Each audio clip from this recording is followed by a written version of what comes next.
Welcome to 3 a.m. Static.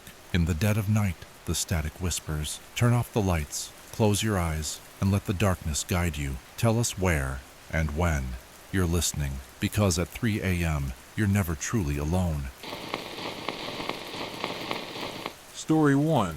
The Seance Gone Wrong. The air in the Blackwood Manor hung heavy with the scent of dust and decay, a perfume of forgotten lives and lingering secrets. Moonlight, fractured by the gnarled branches of ancient oaks, cast long, dancing shadows across the worn oak floors. The grand Victorian mansion, a relic of a bygone era, seemed to breathe with a life of its own, its silent grandeur both alluring and unsettling. Tonight, it would be the stage for a gathering unlike any other, a séance, orchestrated by the intrepid Emily Carter, assisted by the skeptical Jameson Reed and the ever-cautious Professor Davies. Emily, a seasoned paranormal investigator with a fascination for the occult, had chosen Blackwood Manor specifically for its reputed history. Whispers of ghostly apparitions and unexplained phenomena had clung to the mansion for generations, weaving a tapestry of chilling tales around its decaying walls. She'd meticulously researched the manor's past, uncovering a history steeped in tragedy, loss, and the whispers of a vengeful spirit. She had hoped the séance would help to unravel the mysteries that clung to the Blackwood legacy. Jameson, a journalist with a keen eye for detail and a healthy dose of skepticism, served as the voice of reason, documenting the proceedings with his ever-present notebook and camera, ever ready to debunk any supposed paranormal activity. Professor Davies, a historian specializing in Victorian-era occult practices, provided the intellectual framework, his knowledge of ancient rituals and spiritual practices forming the backbone of the séance. The séance room, a dimly lit chamber on the manor's third floor, was meticulously prepared. A heavy mahogany table stood at the center, surrounded by 4 antique chairs, one for each participant. Candles flickered, casting a wavering light that danced across the ornate walls, creating an atmosphere thick with anticipation and unease.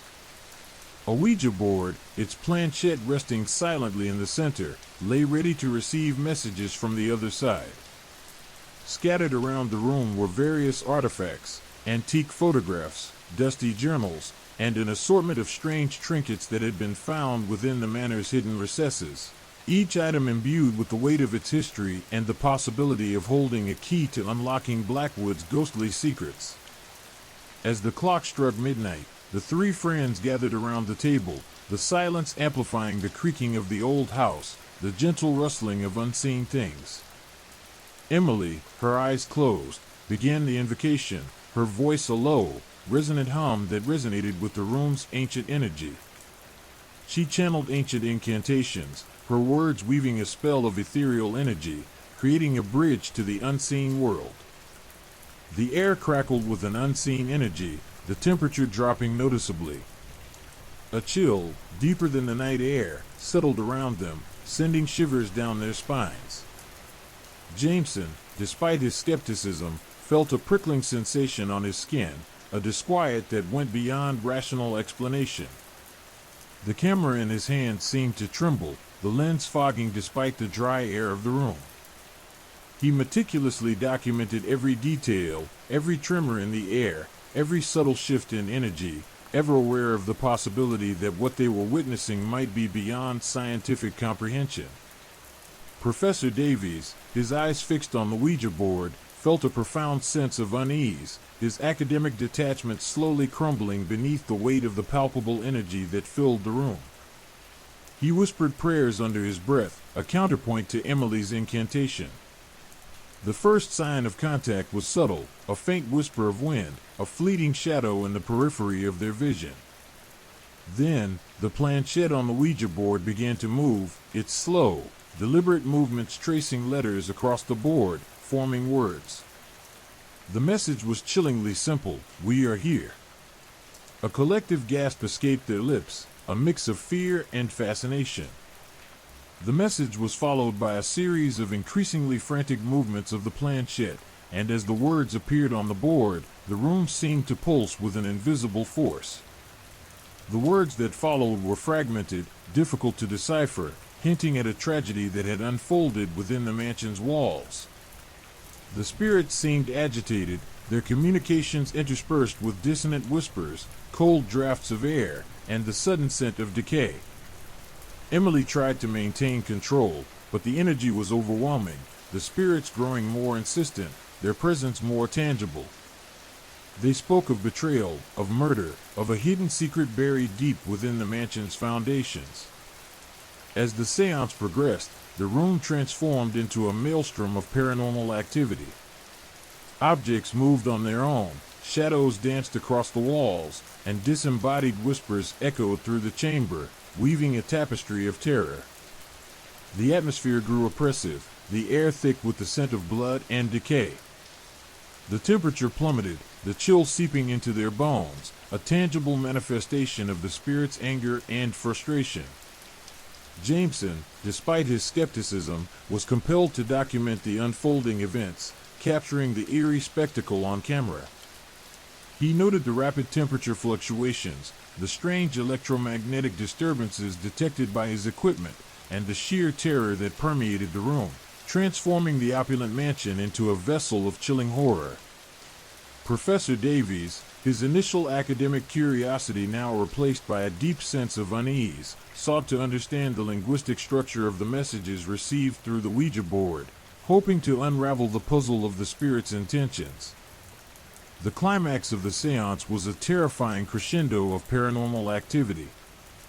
A cold, icy hand grasped Emily's arm, the touch sending a shock through her body, the room dissolving into a chaotic mix of whispers and shadows. The candle flame sputtered, casting grotesque shadows on the walls, making it hard to differentiate between reality and nightmare. A gust of icy wind blew through the room, extinguishing the candles, plunging them into near-total darkness, punctuated only by the eerie glow of the moonlight filtering through the windows.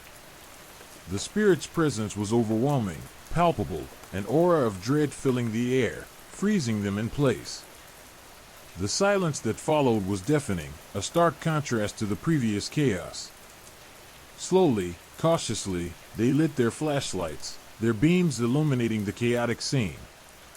The Ouija board lay overturned, the planchette scattered across the floor, a chilling testament to the spirit's volatile energy. The room, once elegantly decorated, now appeared disordered, furniture overturned, objects displaced, the remnants of a furious energy unleashed. The experience had been both terrifying and revelatory, leaving them shaken, but also strangely satisfied in a macabre way. They had glimpsed the darkness that lurked just beyond the veil of reality, and it was far more profound than they had ever imagined. The seance had gone wrong, yes, but in doing so, it had brought to light the dark secrets of Blackwood Manor. The real horror, however, was only just beginning. The spirits were far from pacified. Their questions had been answered, but more questions had been raised. Their journey had only just begun. The initial responses from the other side were cryptic, almost playful. The planchette, initially moving with deliberate slowness, began to accelerate, the letters blurring into a frantic scrawl. Words formed, then dissolved, replaced by a series of unsettling symbols that resembled ancient runes. Professor Davies, his brow furrowed in concentration, attempted to decipher them, muttering to himself, his usually calm demeanor replaced by a palpable anxiety. He recognized some of the symbols as being associated with Celtic death rites, others were entirely unfamiliar, hinting at a darker, more esoteric tradition. Emily, her face pale beneath the flickering candlelight, struggled to maintain control. The energy in the room intensified, becoming almost physically oppressive. The air grew colder, a frigid wind seeming to emanate from the Ouija board itself, causing the candles to sputter and threaten to extinguish. Jameson, his camera lens fogging again, frantically documented the escalating events, the rhythmic click of his camera a counterpoint to the rising crescendo of paranormal activity. He felt a growing sense of unease, a primal fear that transcended his rational skepticism. His fingers trembled as he recorded the escalating events, the images on his screen a blur of shifting shadows and inexplicable movements. Suddenly, a low moan echoed through the room, a sound that seemed to emanate from the very walls themselves.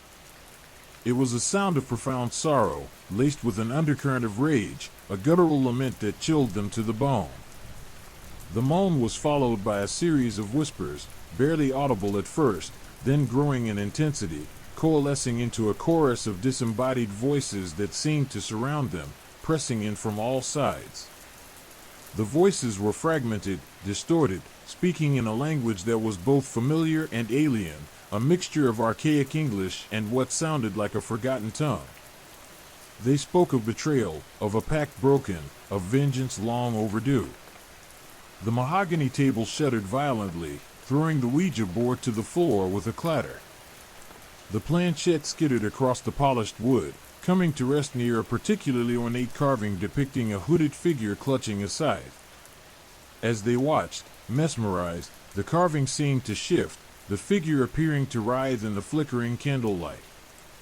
The temperature plummeted further, a wave of icy air washing over them, causing their breath to mist in the cold. Jameson could feel his teeth chattering, even though he was bundled in his thick coat. The air itself felt charged, thick with an almost palpable energy. Then, the lights flickered and plunged them into darkness. A scream ripped through the silence, Emily's voice, filled with terror and pain. Jameson fumbled for his flashlight, its beam slicing through the darkness, revealing a scene of utter chaos. The room was in disarray. Furniture was overturned, objects scattered across the floor, the air thick with the scent of ozone and something else, something acrid and metallic, like blood. Emily was huddled on the floor, her face buried in her hands, whimpering softly. Jameson rushed to her side, his flashlight illuminating her face, revealing a deep scratch on her arm, oozing blood. The scratch was deep, ragged, as if inflicted by something with sharp claws. He examined the wound, noting its unnatural depth and the distinct lack of any bleeding. It was as though the wound had been cauterized somehow, leaving no blood, only an eerie, almost ethereal pallor where the skin should have been broken. Professor Davies, his face ashen, was examining the overturned Ouija board. He picked it up gingerly, his fingertips tracing the strange symbols etched into its surface. He muttered something about ancient curses and forbidden rituals, his voice barely above a whisper. His usually composed demeanor was gone, replaced by an almost frantic energy, a desperate attempt to regain control over the situation that had spun terrifyingly out of hand. The whispers resumed, growing louder, more insistent, a chilling chorus of voices that seemed to emanate from the very fabric of the house. They spoke of a dark ritual, a sacrifice, a debt that must be paid. The words were interspersed with guttural growls and unsettling shrieks, a cacophony of sound that threatened to shatter their sanity. Jameson, his camera still clicking, captured the chaos unfolding around him, the images a blur of shadows and terrifying glimpses of something moving in the periphery of his vision. He felt a cold dread gripping his heart, a feeling of utter helplessness in the face of something ancient and malevolent.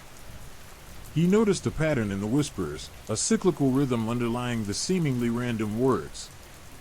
It sounded almost like a chant, a hypnotic invocation that was both mesmerizing and deeply disturbing.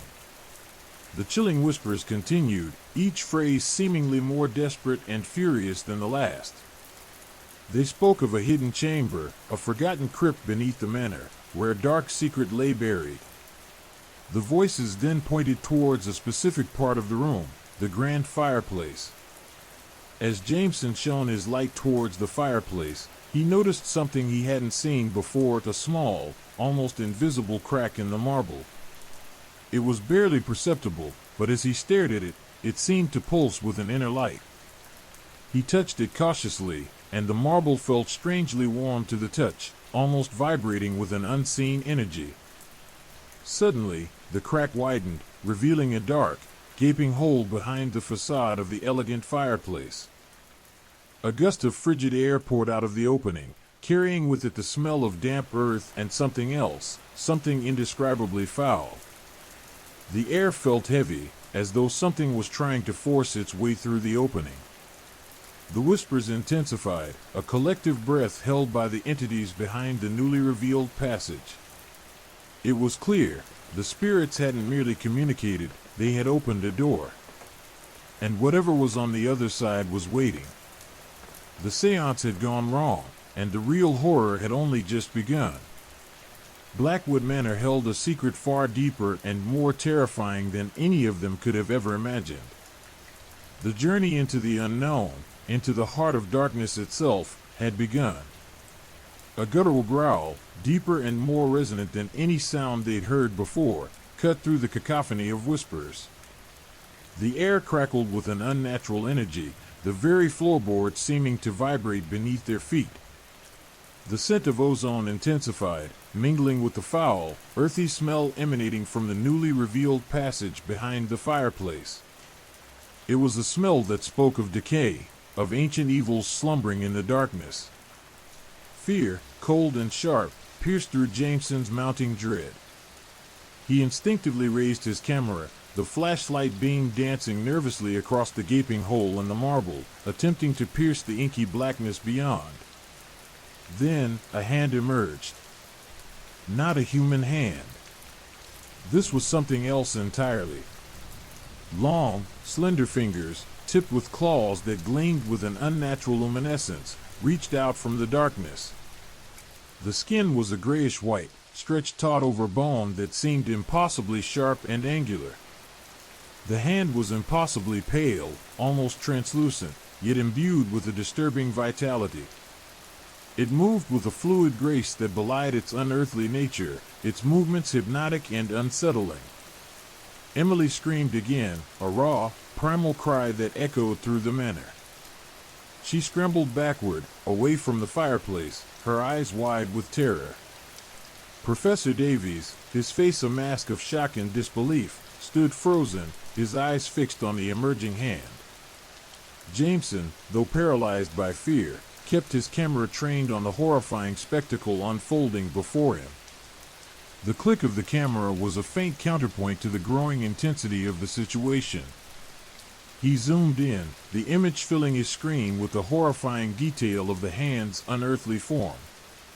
Slowly, deliberately, the creature began to emerge from the hole. Its body was elongated, almost serpentine, its skin shimmering with an iridescent sheen that seemed to absorb and refract the light from the flashlight. Its head was long and narrow, with eyes that glowed with an inner light, burning with an ancient intelligence that was both terrifying and alluring. The creature's mouth was a gaping maw, filled with rows of razor-sharp teeth, its lips stretched back in a silent snarl. The whispers intensified, becoming a chilling chorus that seemed to fill the room, to press against their very eardrums. The language was now more discernible, a guttural tongue that resonated with ancient power. They spoke of an ancient pact, a debt that had been long overdue, a sacrifice that was now demanded. They called it by a name that twisted the tongue, a sound that felt both ancient and alien, a name that evoked primal fear. The name itself felt like a curse, a weight pressing down on them, choking the air. The creature hissed, a sound like air escaping a punctured lung, its body slithering forward with unnerving speed. It moved with a fluidity that defied gravity, its movements sinuous and graceful, yet utterly terrifying. It glided across the floor, its unnatural gait unnervingly silent, yet its presence felt overwhelmingly powerful. The room felt cold, colder even than before, a chill that penetrated to the bone. Jameson, despite his terror, felt a strange fascination. He was drawn to the creature, to its ancient power, to the terrifying beauty of its otherworldly form. His camera continued to click, recording the horrific scene with unwavering precision, each image a testament to the night's terrifying events. He forced himself to maintain his focus, recording every detail, every movement, every glint of its unnatural light. The creature stopped a few feet from the group. Its eyes, burning with an infernal light, scanned them one by one. Its gaze lingered on Emily, its gaze filled with a malevolent energy, a silent promise of violence. Emily shrieked, scrambling back against the large oak chest, knocking it over with a loud thud. She was trembling uncontrollably, tears streaming down her face, her breathing ragged and shallow. Professor Davies stumbled backward, knocking over a stack of antique books. The ancient texts scattered across the floor, their pages fluttering in the unsettling breeze that seemed to emanate from the creature itself. He mumbled something about a sacrifice, a ritual, his voice barely audible above the growing intensity of the creature's presence. Jameson, his heart pounding in his chest, felt a surge of adrenaline. He knew that he needed to act, to do something, anything, to protect Emily and Professor Davies. But what could he possibly do against a creature of such immense power? He raised his camera again, his flashlight beam illuminating the creature's face, capturing its terrifying features in stark detail. The creature hissed again, its gaze fixed on Jameson. Its long, slender fingers twitched, its claws glinting ominously in the flashlight's beam. The whispers continued, a hypnotic incantation that seemed to grow louder, more insistent with each passing second. The air felt thick with an unnatural energy, as if the very fabric of reality was beginning to unravel. The creature moved again, gliding toward Jameson with unnatural speed. It raised its clawed hand, and Jameson braced himself for the inevitable. He closed his eyes, anticipating the sharp sting of its claws, the piercing pain that would end his life. But it didn't come. Instead, he heard a sound, a low, guttural moan, like something ancient and pained. The creature paused, its movement halting abruptly. Its glowing eyes flickered, its body seemed to tense, then relax. The whispers faded, replaced by a silence that was far more terrifying than the cacophony of voices that had preceded it. The creature lowered its hand, its eyes now seemingly focused on something beyond Jameson, something that he couldn't see. Then, as quickly as it had appeared, the creature retreated into the hole in the fireplace. The marble slab slid back into place, sealing the opening as if it had never been there. The air returned to normal, the chilling breeze dissipating, the smell of decay fading into the background. Only the silence remained, a heavy, suffocating silence that held the unspoken horror of what they had just witnessed. The silence was broken only by Emily's soft sobs and Professor Davies's ragged breathing. The seance had gone wrong, beyond anyone's wildest imagination. The uninvited guest, whatever it was, had come and gone, leaving behind a trail of terror and a lingering question. What was it, and why had it chosen Blackwood Manor? The true horror, they realized, was far from over. The manor itself seemed to hold its breath, waiting. The silence hung heavy, thick with the unspoken terror of what they had witnessed. The sudden disappearance of the creature left them reeling, the adrenaline that had fueled their fear now replaced by a bone-chilling exhaustion.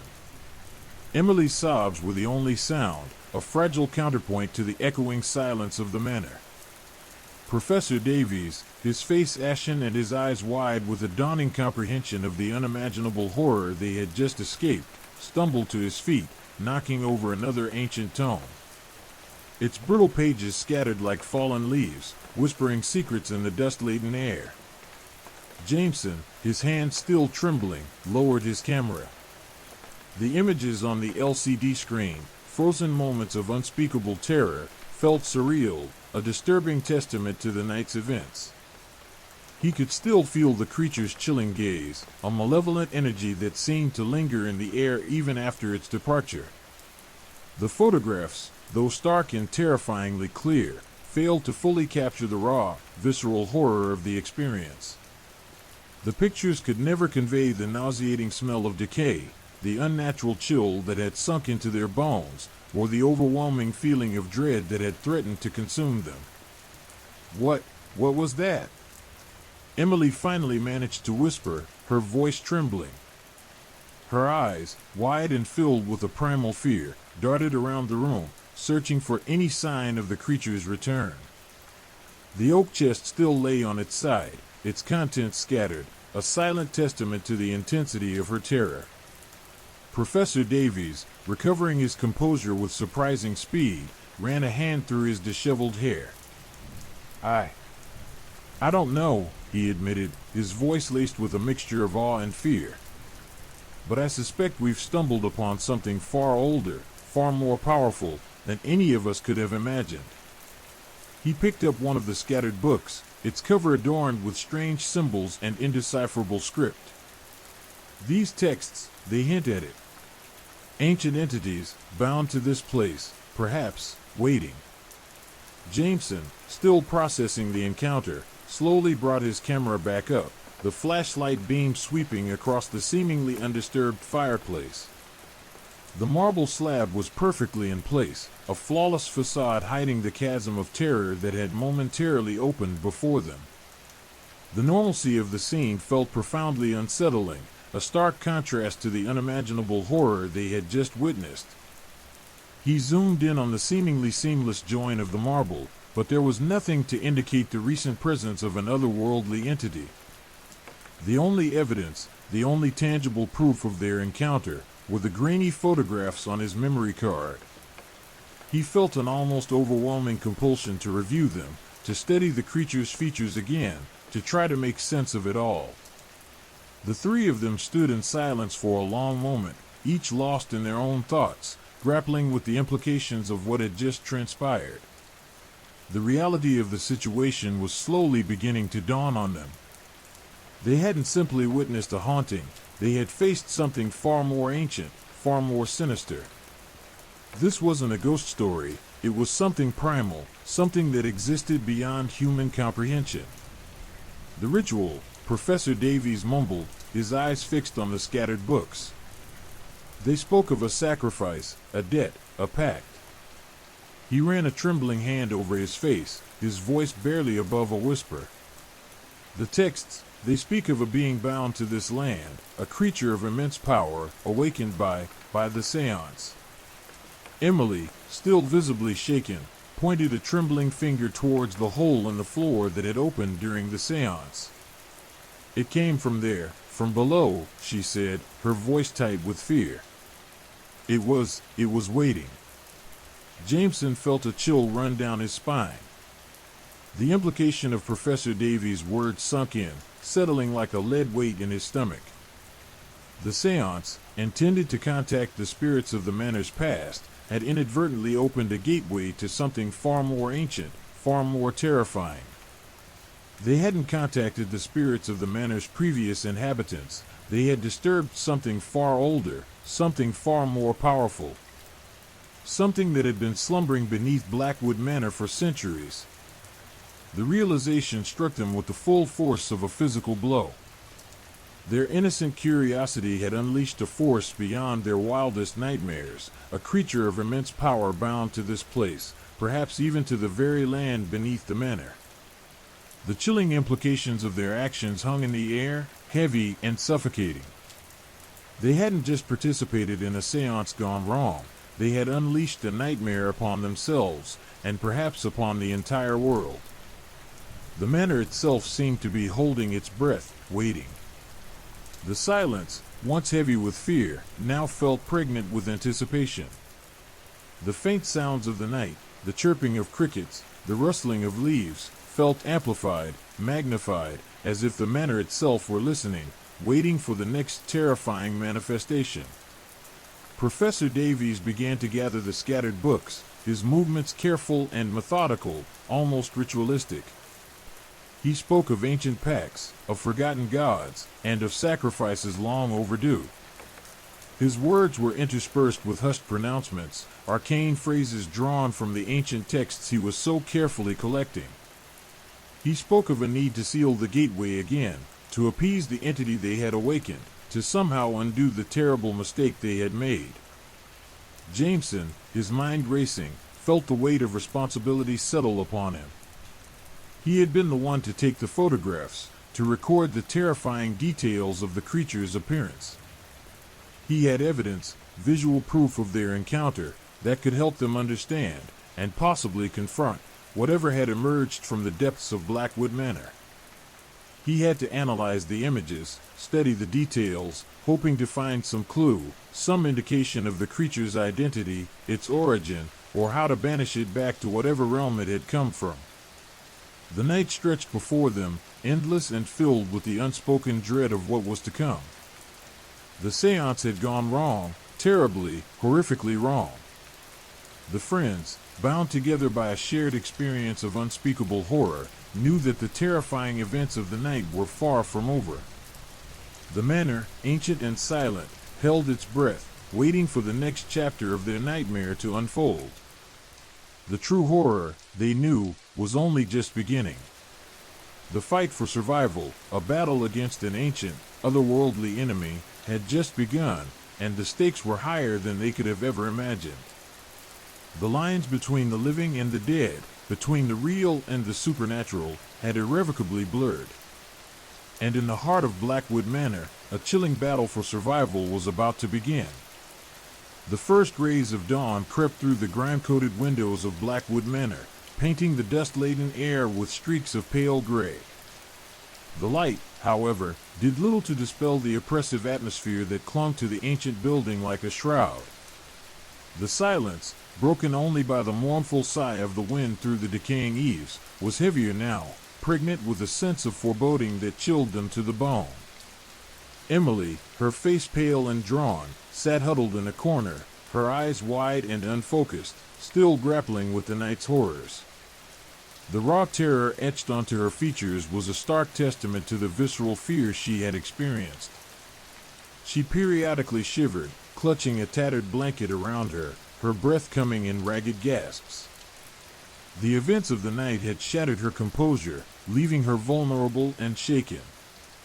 The memory of the creature's chilling gaze, its grotesque features seared into her memory, haunted her every waking moment. Professor Davies, despite his attempts at composure, showed the strain of the night's events. The meticulous scholar, usually so precise and controlled, moved with a nervous energy, his hands constantly fidgeting with the ancient texts he had managed to salvage from the chaos. His eyes, normally sparkling with intellectual curiosity, held a deep, unsettling weariness.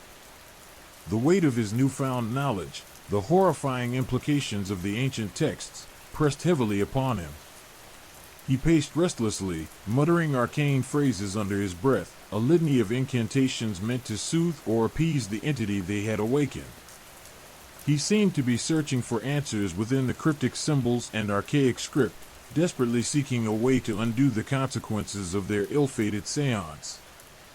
Jameson, ever the pragmatist, was immersed in the digital images he had captured.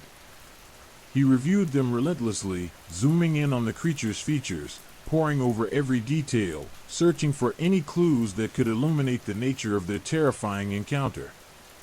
The high-resolution images were disturbingly clear, revealing details that had been lost in the panic of the moment. The creature's form, partially obscured by shadow and the swirling dust, was now more readily apparent. Its unsettling physique, its unnatural proportions, were undeniably monstrous. The photographs, though terrifying, offered little in the way of answers. They provided only a chilling visual record of an encounter with something beyond human comprehension. He tried various image enhancement techniques, hoping to unearth some hidden detail, some identifying mark that might offer a clue to its origin or nature. But the creature remained an enigma, a terrifying, unknowable presence captured in pixels. The digital evidence, far from providing solace, only deepened the sense of dread and uncertainty that permeated the manor. The silence stretched, punctuated only by the occasional creak of the ancient house settling. The three friends, united by their shared trauma, sat in the oppressive silence, each lost in their own thoughts, grappling with the implications of what they had witnessed. The weight of their collective experience pressed down on them, a suffocating burden of fear and uncertainty. They were utterly alone, isolated in the heart of a decaying manor, surrounded by the remnants of their failed attempt at communion with the dead, now facing the terrifying reality of what they had inadvertently unleashed. The daylight offered no comfort. The cold, harsh light merely amplified the gloom within Blackwood Manor, highlighting the decay and neglect that had settled upon the place like a malevolent blanket. The dust motes dancing in the weak sunbeams seemed to mock their plight, their silent dance a chilling ballet of unease. Each creak of the house, each gust of wind rattling the ancient windows, sent a fresh wave of fear through their hearts. They were trapped, not only by the physical confines of the manor, but by the invisible, terrifying presence that lurked in its shadows, a presence that had emerged from the depths, fueled by their own misguided curiosity. As the day wore on, the weight of their situation became increasingly unbearable. Professor Davies' pronouncements grew more frantic, his attempts to interpret the ancient texts becoming less coherent. He spoke of rituals, of sacrifices, of a power far older than human civilization, a power that had been stirred from its slumber by their actions. He spoke of a cosmic imbalance, a disruption in the natural order, a violation of some ancient pact. His words, interspersed with frantic repetitions of arcane phrases, painted a picture of a reality far removed from their own, a realm of ancient entities and forgotten gods, a realm they had accidentally stumbled into. His pronouncements were a mixture of desperate hope and paralyzing fear, a reflection of their increasingly desperate situation. Emily's condition worsened. Her sobs grew more frequent, punctuated by whispers of the creature's form, its malevolent gaze, its suffocating presence. Her words, though fragmented and barely audible, were laden with a primal terror that transcended simple fear. It was a deep-seated, instinctive awareness of the unnatural evil that had invaded their world. She spoke of its chilling touch, its unnatural cold, its overwhelming aura of malice. She recalled the horrifying sensation of being watched, of being hunted, a feeling that clung to her like a second skin, even in the relative safety of daylight. Her descriptions added a layer of visceral horror to the chilling photographs Jameson held in his trembling hand. Jameson, however, remained focused on his task. He continued to pore over the images, meticulously examining every detail, hoping to find a crack in the impenetrable wall of the unknown. He searched for patterns, for symbols, for anything that might offer a clue to the creature's nature or origin. He studied its anatomy, its movements, searching for a single detail that might connect it to some known mythology, some existing folklore, some established body of knowledge. But the creature remained stubbornly enigmatic, a terrifying anomaly beyond any existing framework of understanding. His efforts, though driven by a desperate hope for clarity and solutions, served only to amplify the chilling reality of their predicament. The unknown loomed before them, impenetrable and terrifying. As darkness approached, the manor seemed to sink further into a state of unsettling stillness. The lingering unease amplified tenfold, the silence deepening, growing more heavy and oppressive. The sense of being watched, a feeling that had been present throughout the day, became almost palpable, a chilling weight in the air that made their breaths catch in their throats. The faintest of sounds were amplified, magnified, taking on an ominous quality, as if the house itself were listening, anticipating. The aftermath of the séance had not been a simple ending. It was a beginning. The terrifying encounter had only just begun to unravel its horrors, revealing the chilling implications of their actions, the profound consequences of their innocent curiosity. The unanswered questions, the lingering dread, the looming presence of the unknown, all conspired to paint a picture of a future draped in a chilling uncertainty. The true horror, they realized, was only just beginning. The fight for survival, a desperate battle against an ancient, otherworldly enemy, was far from over. The lines between reality and nightmare remained irrevocably blurred, and the silence of Blackwood Manor whispered of terrors yet to come. Story 2, The Dollmaker's Curse. The chipped porcelain of the antique shop's window reflected the flickering gaslight, casting long, distorted shadows across the dusty shelves within. Elara, drawn in by the promise of forgotten treasures, hesitated at the threshold, the scent of aged wood and decaying paper filling her nostrils.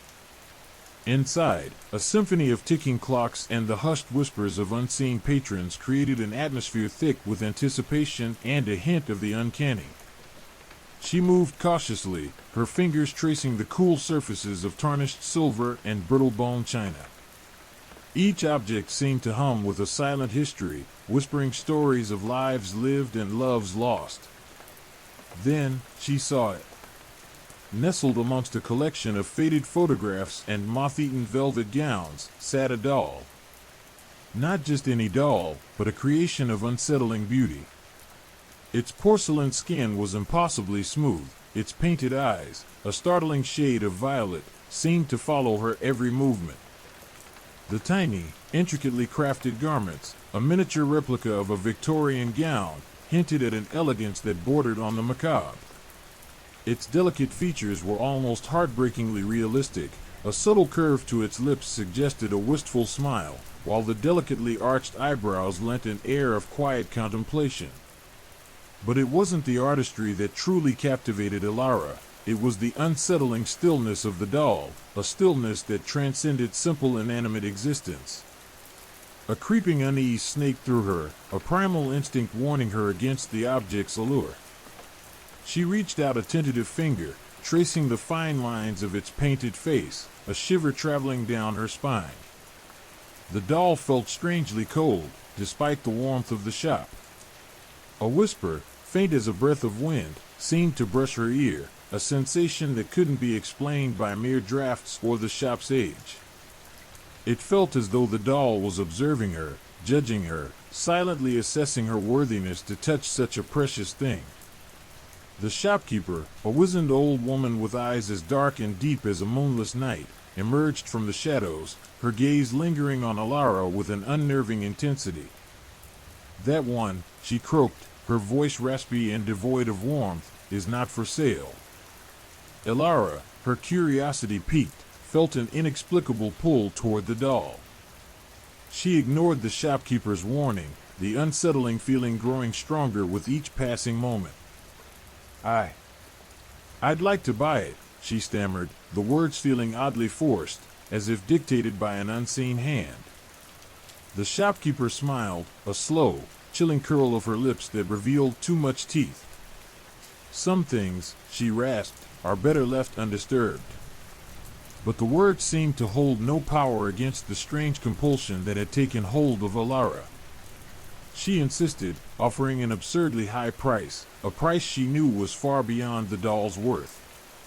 The shopkeeper, after a moment's deliberation, a silent weighing of unseen forces, finally relented, her smile widening, becoming almost predatory in its intensity. That night, Elara took the doll home, placing it on a shelf amongst her own collection of treasured trinkets. But soon, she discovered that the doll was not merely a beautiful, intricate artifact. Strange things started to happen. Whispers echoed in the silence of her apartment, objects shifted inexplicably, and a pervasive feeling of dread clung to her like a shroud. Her sleep was plagued by disturbing dreams, vivid and unsettling visions of shadowy figures, and a pervasive, suffocating sense of despair. She woke each morning with a lingering sense of unease, her body heavy with a fatigue that defied explanation. At first, she dismissed the occurrences as mere coincidence, a product of her overactive imagination, or the stress of her demanding job. But the phenomena intensified, growing more frequent, more unnerving. Doors would creak open and shut on their own accord. Shadows danced in the periphery of her vision, fleeting glimpses of something unseen, something malevolent. The feeling of being watched, initially a vague disquiet, grew into a suffocating certainty. One evening, while reviewing old photographs, Elara discovered a faded newspaper clipping tucked into the back of a family album. The article detailed the tragic disappearance of a young girl, a girl strikingly similar to the doll in her possession. The article mentioned the girl's fondness for antique dolls, a collection that had vanished along with her. A chill ran down Elara's spine. Could the doll be connected to this unsolved mystery? Was she somehow linked to the girl's disappearance? Her research led her deeper into a world of forgotten tragedies, of whispered legends and macabre folklore surrounding a certain doll maker, a man known for his uncanny ability to imbue his creations with a disturbing lifelike quality. Stories circulated about his dolls, tales of strange occurrences, inexplicable events linked to their presence. They spoke of a darkness woven into the fabric of his creations, a curse that clung to the dolls, tying their fate to those who possessed them. Elara found accounts of families struck by misfortune, their lives shattered by a string of seemingly unrelated tragedies, always after acquiring one of the dollmaker's creations. These were not simply tales of coincidence. They painted a disturbing portrait of a malevolent power, a power woven into the very essence of the dolls, a darkness that followed those who dared to possess them. The stories spoke of possessions, of unsettling dreams, of a creeping dread that consumed the victims until it claimed their sanity, and sometimes, their lives. Driven by a growing sense of dread and a desperate need for answers, Elara sought the help of Professor Alastair Finch, a renowned expert in folklore and occult practices. He was a skeptic, but the evidence presented by Elara, the chilling newspaper clipping, the escalating paranormal activity, and the doll itself, slowly chipped away at his hardened facade. He examined the doll, his initial skepticism giving way to a growing unease as he noted the doll's uncanny realism, the unsettling stillness in its violet eyes. He discovered subtle markings on the doll's back, ancient symbols that seemed to whisper of dark rituals and forgotten gods. Professor Finch confirmed Elara's suspicions, revealing that the doll was indeed one of the creations of the infamous dollmaker, a man whose legacy was not merely one of artistry but of a dark, malevolent power. The symbols on the doll's back confirmed his findings, revealing an intricate network of protective wards, yet the doll itself possessed an unsettling emptiness, an unsettling void that radiated a terrifying aura of malevolence. He explained that the dollmaker had not merely crafted dolls, he had created vessels capable of containing dark entities, ancient beings unbound from their ethereal prison by the dollmaker's sinister rituals. The doll, it seemed, was not merely a beautiful artifact, but a conduit, a gateway to a realm of unspeakable horror. And Elara, unknowingly, had become its unwitting host. The true horror, however, was not the doll's origins, but the implications of its presence. The darkness it embodied was feeding off of Elara's fear, its power growing with each passing moment. Elara was not merely a victim, she was a vessel, chosen or cursed, to bear the weight of the dollmaker's legacy. The fight to reclaim her life, to break free from the doll's curse, had just begun.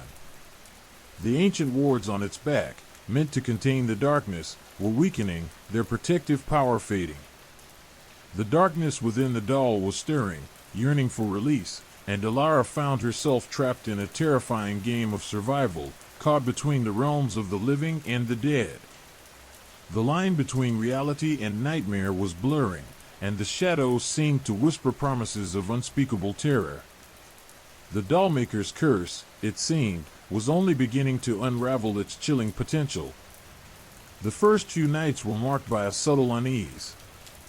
A persistent chill permeated her apartment, despite the central heating humming steadily. Elara initially attributed it to the old building, its drafty windows and inadequate insulation. But the chill wasn't simply a drop in temperature, it was a bone-deep coldness, a visceral sensation that settled in her chest, constricting her breath. It was accompanied by a low hum, a faint vibration that seemed to emanate from the doll itself, a barely perceptible tremor that sent shivers down her spine. Then came the whispers. At first, faint and indistinct, like the rustling of leaves in a distant wind. They grew in intensity, becoming more distinct, more menacing. They were not words, exactly, but a cacophony of sibilant sounds, a chorus of hisses and whispers that seemed to slither around her, crawling under her skin. They were always just beyond her grasp, teasing her with the illusion of understanding, then retreating into the shadows, leaving her with a sense of unease and a lingering feeling of dread.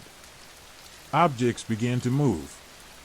A book would fall from the shelf, a vase would inexplicably topple, a chair would shift slightly, as if disturbed by an unseen hand. Elara initially chalked it up to clumsy movements or the old building settling, but the occurrences became increasingly bizarre, defying any logical explanation.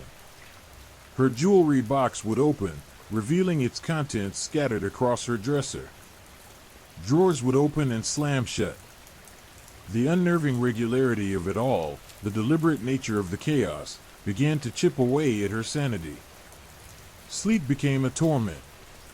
She was plagued by vivid nightmares, disturbing visions of a shadowy figure, its face obscured by darkness, its presence radiating an overwhelming sense of malice.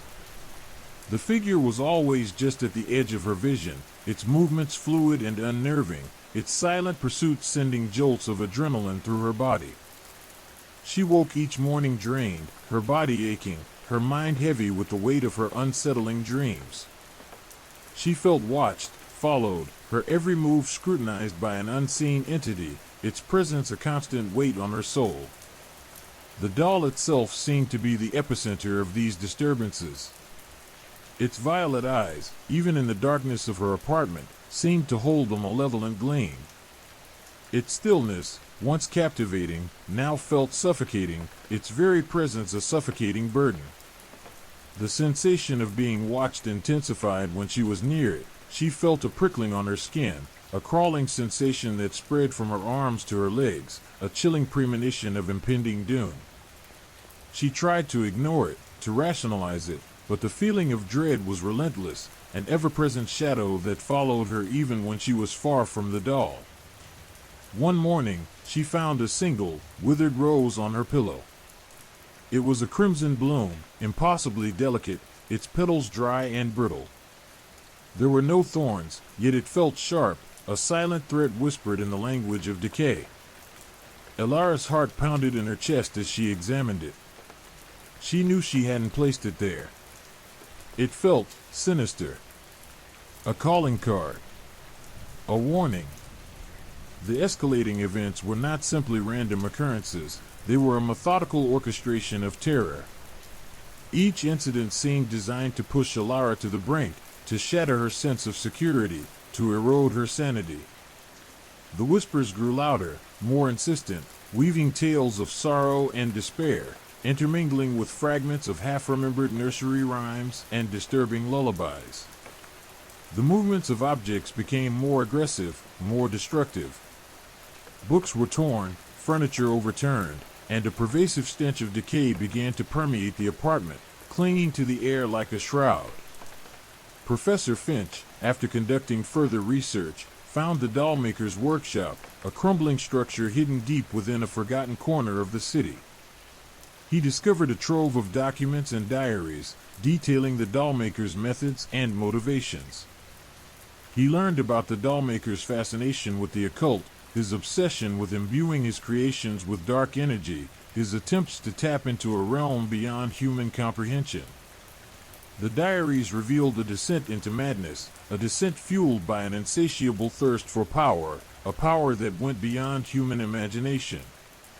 The professor's discovery revealed the chilling truth. The doll was not merely a vessel for a dark entity, it was a conduit, a gateway.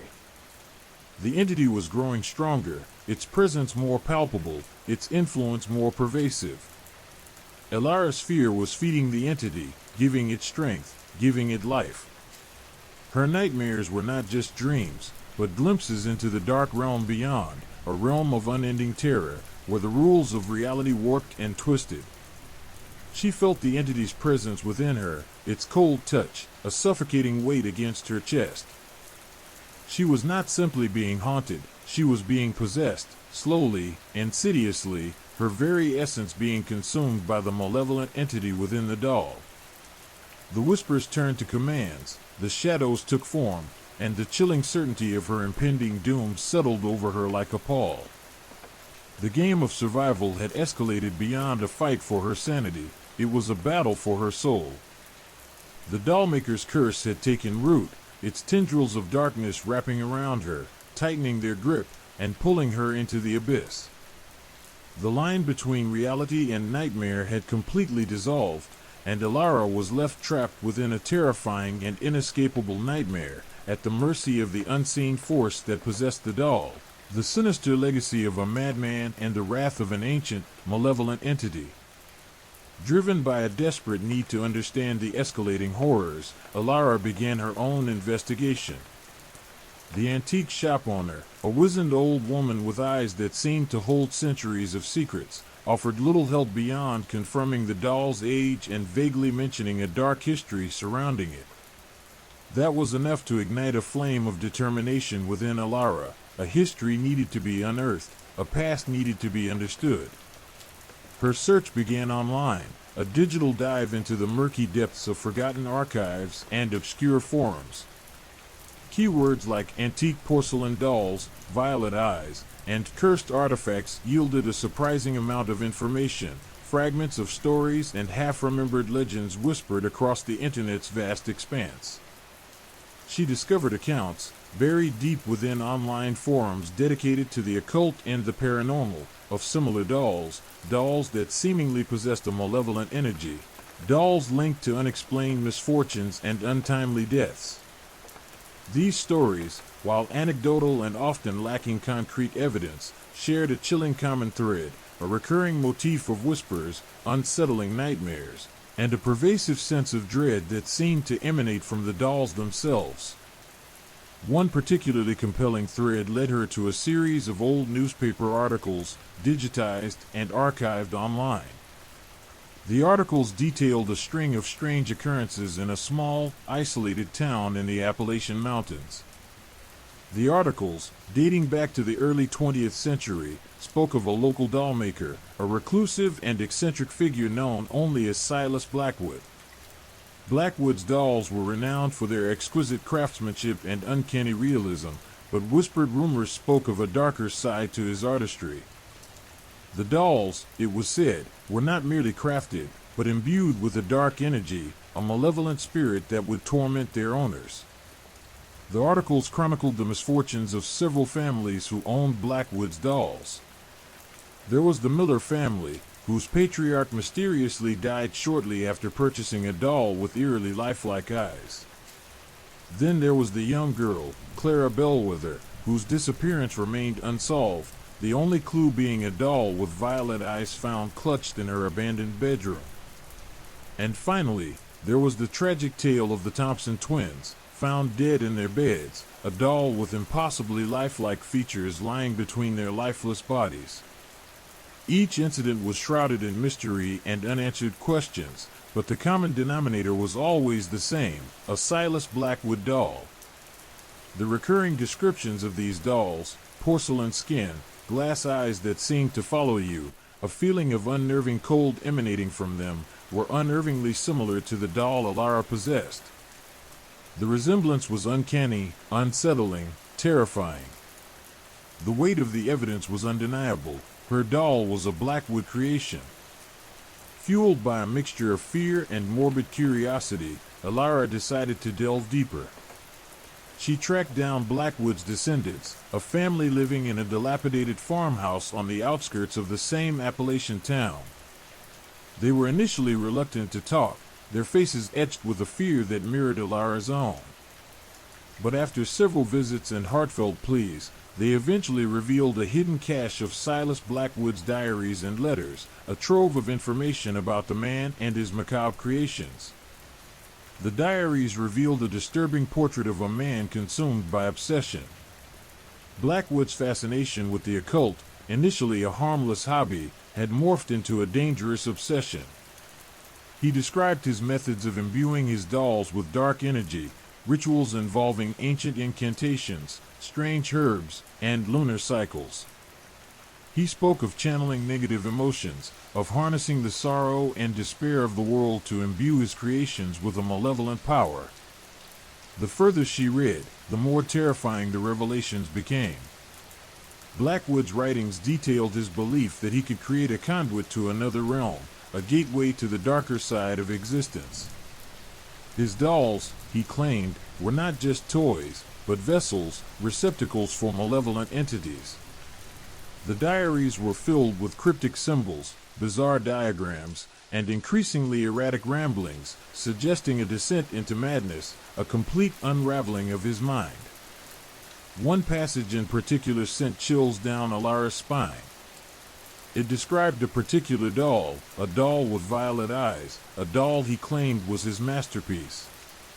A doll that held more power than any he'd created before, a doll that could act as a powerful gateway to unimaginable horrors. He wrote of a ritual, a binding, a transfer of essence, that imbued the doll with an entity that could feed on fear, on sorrow, on the very essence of its owner.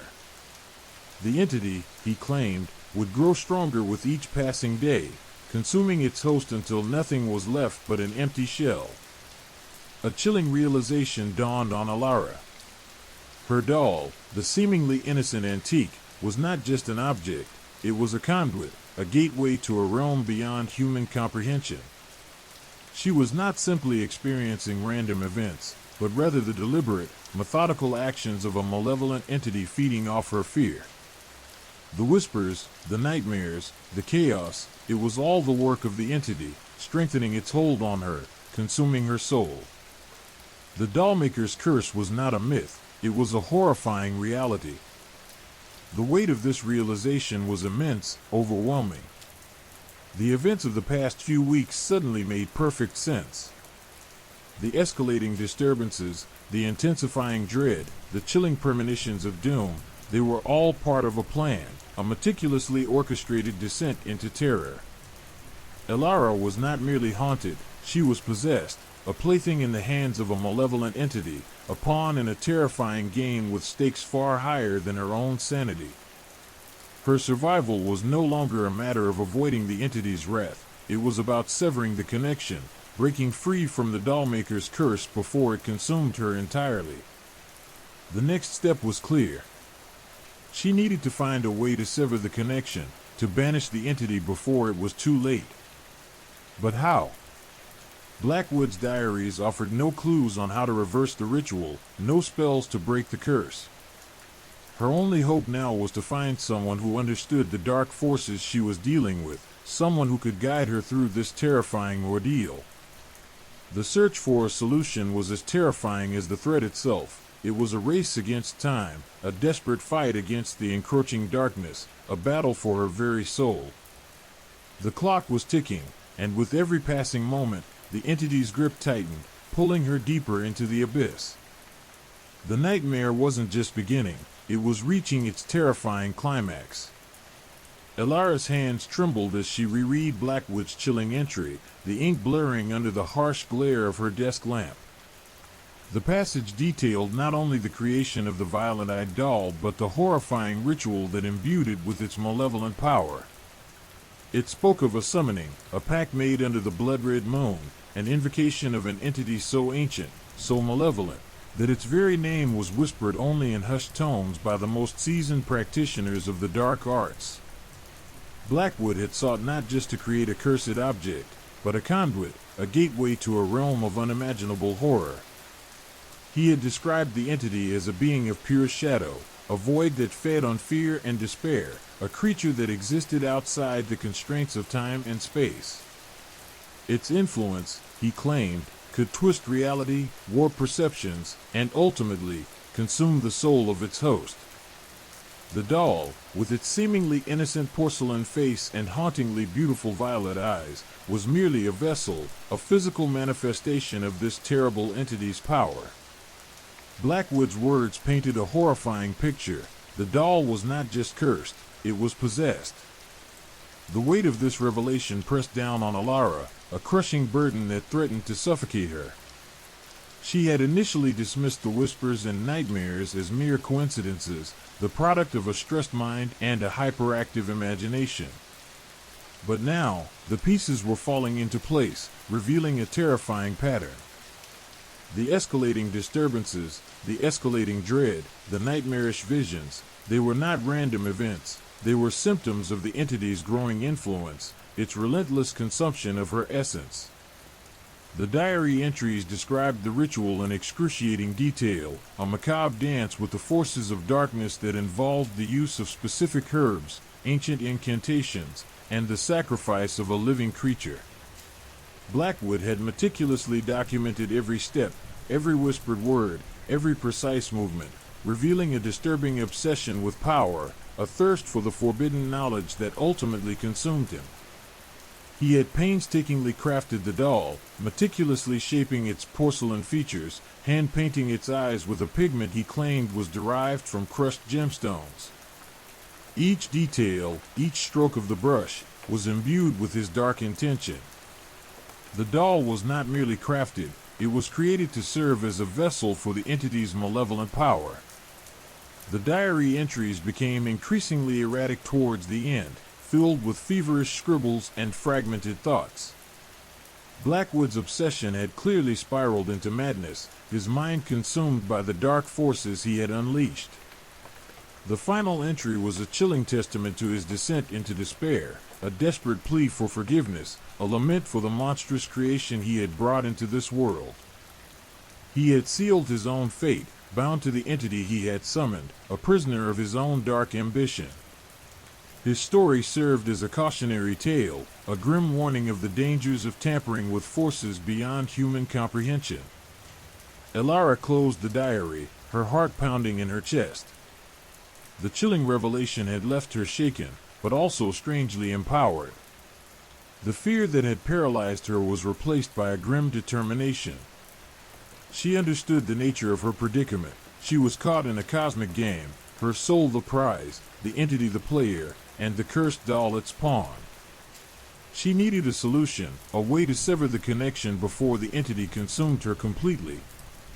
Her initial instinct was to destroy the doll, to shatter the porcelain vessel and release the trapped entity back into the void from whence it came. But Blackwood's writings suggested this might be a dangerous, perhaps even fatal, course of action. The entity, he warned, would retaliate, its rage amplified by the disruption of its chosen vessel. Destroying the doll might not banish it, it could unleash it, making it even more powerful and unpredictable. The search for an alternative solution led her back to the internet, diving deeper into the world of the occult and the paranormal. She scoured forums, consulted ancient grimoires, and contacted self-proclaimed experts in the field of dark magic. She learned about rituals of banishment, protective wards, and ancient symbols of power, each possibility as daunting as the last. She spent days immersed in this research, sleep-deprived and fueled by a potent cocktail of fear and adrenaline. The line between reality and nightmare was blurring, and the sense of impending doom intensified with each passing hour.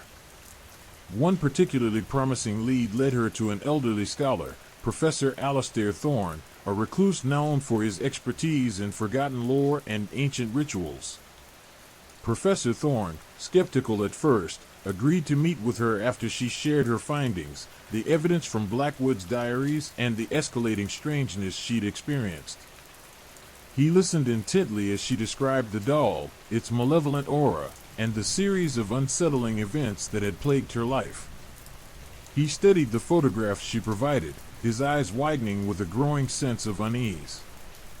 Professor Thorne confirmed Elara's suspicions, recognizing the descriptions of the entity from ancient texts he had studied for decades. He warned her that the entity was far more powerful than she could possibly imagine, a being capable of manipulating reality and feeding on the very essence of its host. He explained that the entity was not easily banished, its power rooted in ancient magic and its existence intertwined with the very fabric of the universe. "This is not a simple case of exorcism, my dear," he said, his voice low and grave. "This is a battle against a force that predates humanity itself. We are dealing with something far older, far more powerful than anything you could have imagined. We need to act quickly, decisively, before it's too late." He outlined a plan, a complex and dangerous ritual of banishment that involved the use of ancient symbols, specific chants, and a series of intricate steps. The ritual was risky, potentially deadly, but it offered a sliver of hope, a chance to sever the connection and banish the entity back to the abyss from which it came. The ritual required a specific location, a place of ancient power, a nexus point where the veil between worlds was thin. Professor Thorne identified a secluded location deep within the Appalachian Mountains, a place of forgotten rituals and ancient power, where they could perform the ritual with the best chance of success. The journey to the ritual site was fraught with peril. The road was treacherous, the weather unforgiving. Elara felt the entity's presence intensifying, its influence growing stronger with each passing mile. She experienced unsettling visions, terrifying hallucinations, and moments of overwhelming dread.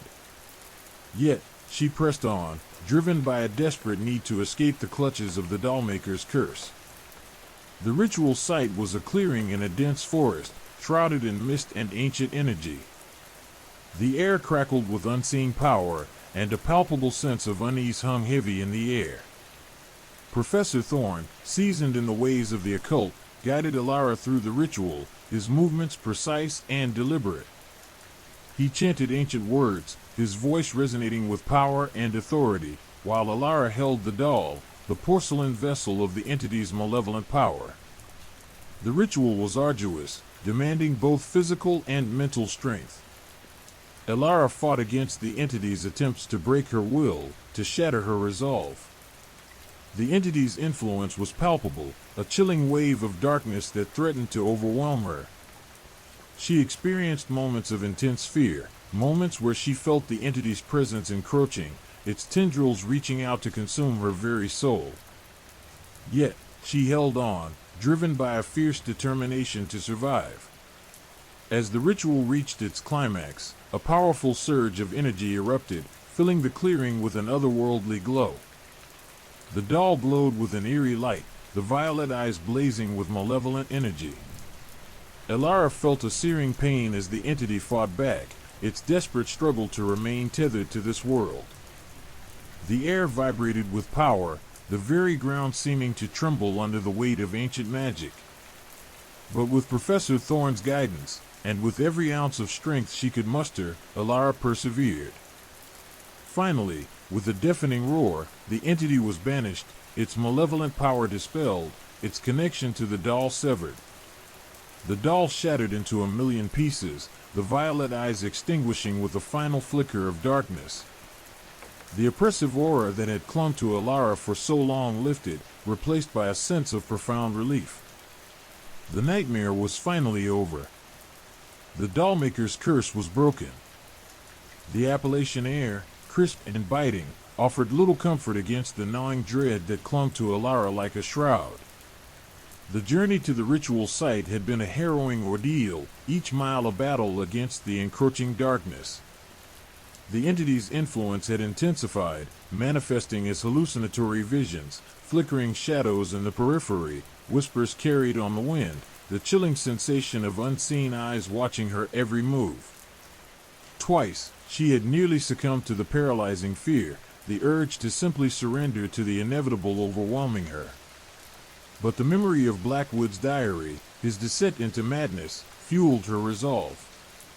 She would not meet the same fate. Professor Thorne, his face etched with worry lines deepened by the harsh mountain wind, checked his ancient grimoire one last time. The parchment, brittle with age, crackled softly as he turned the pages, his breath misting in the frigid air. The clearing, shrouded in an unnatural mist, seemed to hum with a low, resonant thrum. The air itself felt charged, thick with an ancient energy that prickled Elara's skin. This was no ordinary place. This was a nexus, a point where the veil between worlds thinned, allowing a glimpse into the terrifying unknown. He indicated a circle etched into the earth, its symbols barely visible under the fallen leaves. "This is where we will perform the ritual," he said, his voice barely a whisper above the rustling leaves. "It's a powerful place, a locus of energy. But it's also dangerous. One wrong move, one misplaced word, and the consequences could be catastrophic." Elara nodded, her heart pounding a frantic rhythm against her ribs. She held the doll tightly, its porcelain surface cold against her trembling fingers. The violet eyes, even in the dim light of the clearing, seemed to possess a life of their own, burning with an unsettling intensity. She could feel the entity's presence, a cold, malevolent energy that seeped into her bones, chilling her to the core. It felt like a living thing, coiled within the doll, waiting for its opportunity to strike. Professor Thorne began the ritual, his voice echoing through the clearing as he chanted ancient incantations in a language lost to time. His words, imbued with power and authority, seemed to resonate with the ancient energy of the place, weaving a tapestry of sound that both terrified and strangely comforted Elara. He moved with practiced ease, his gestures precise and deliberate, each movement imbued with a deep understanding of the forces at play. The ritual was a complex dance of movement and sound, a delicate balancing act between the realms of the living and the dead. As Thorne chanted, the mist around them swirled and thickened, the air growing heavy with the scent of ozone and something else, something ancient, something primal, something terrifyingly alien. Elara felt the entity's presence intensify, a crushing weight pressing down on her, trying to break her will, to steal her courage, to convince her to surrender. Visions flooded her mind, fragmented images of shadowed figures, twisted landscapes, and the unbearable feeling of suffocating dread. She saw Blackwood, his face contorted in a mask of terror, his eyes wide with a desperate plea for mercy. She saw herself, consumed by the darkness, her soul ripped apart and devoured by the entity. The visions were vivid, real. They threatened to shatter her mind, to drag her into the abyss. But she fought back, clinging to the professor's guidance, focusing on his words, anchoring herself to the physical reality of the ritual. She felt the doll vibrating in her hands, the entity struggling against the bonds of the ritual, its fury palpable. The air crackled with energy, and the ground trembled beneath her feet. The entity's power was immense, a force of nature unleashed. But Elara's resolve, fueled by fear and desperation, was stronger. As the ritual neared its climax, a blinding light erupted from the center of the circle, illuminating the clearing with an otherworldly glow. The doll, held tightly in Elara's hands, throbbed with a malevolent energy, its violet eyes blazing like twin stars. Elara felt an intense searing pain, a wave of pure darkness attempting to engulf her, to crush her spirit, to drag her into its realm of eternal torment. The entity fought back with all its might, unleashing a torrent of raw power that threatened to tear the fabric of reality. But Professor Thorne's voice remained steady, his chants unwavering, his gestures precise. He was a bulwark against the darkness, a beacon of hope in the storm. Elara felt the professor's strength bolstering her own, giving her the strength to endure. The air around them crackled with energy, the very trees seemed to shudder under the strain of the battle. With a final, deafening roar, the entity's power fractured. The light intensified, then exploded in a blinding flash. When Elara opened her eyes, she was bathed in the quiet light of the moon, the clearing still and serene. The only evidence of the struggle was the broken remnants of the doll scattered across the earth, its violet eyes extinguished forever. The curse was broken. The nightmare was over. Exhausted but alive, Elara felt a wave of profound relief wash over her. The weight that had pressed down on her for weeks, the constant dread, the unsettling visions, all of it was gone. She was free. The oppressive aura that had clung to her like a shroud had lifted, replaced by a sense of calm, a quiet peace that settled deep within her soul. The journey had been arduous, the battle terrifying, but she had survived. She had faced the darkness and emerged victorious. The dollmaker's curse was finally broken, but the memories of the fight, the echoes of the ancient battle, would remain, forever etched in her mind, a testament to her courage and resilience. The silence of the Appalachian night, broken only by the whisper of the wind through the trees, seemed to sing a song of triumph. Elara had won. Story 3, The Haunted Highway. The battered Ford Explorer, affectionately nicknamed the Wanderer, groaned under the weight of its cargo, for friends, a cooler full of questionable beer, and a shared sense of reckless abandon. Liam, the designated driver and self-proclaimed leader of the pack, hummed along to a death metal anthem, his eyes fixed on the endless ribbon of asphalt unwinding before him. Beside him, Maya, ever the pragmatist, navigated with a tattered map, occasionally glancing at her phone, a futile attempt to find signal in the desolate expanse of the Nevada desert.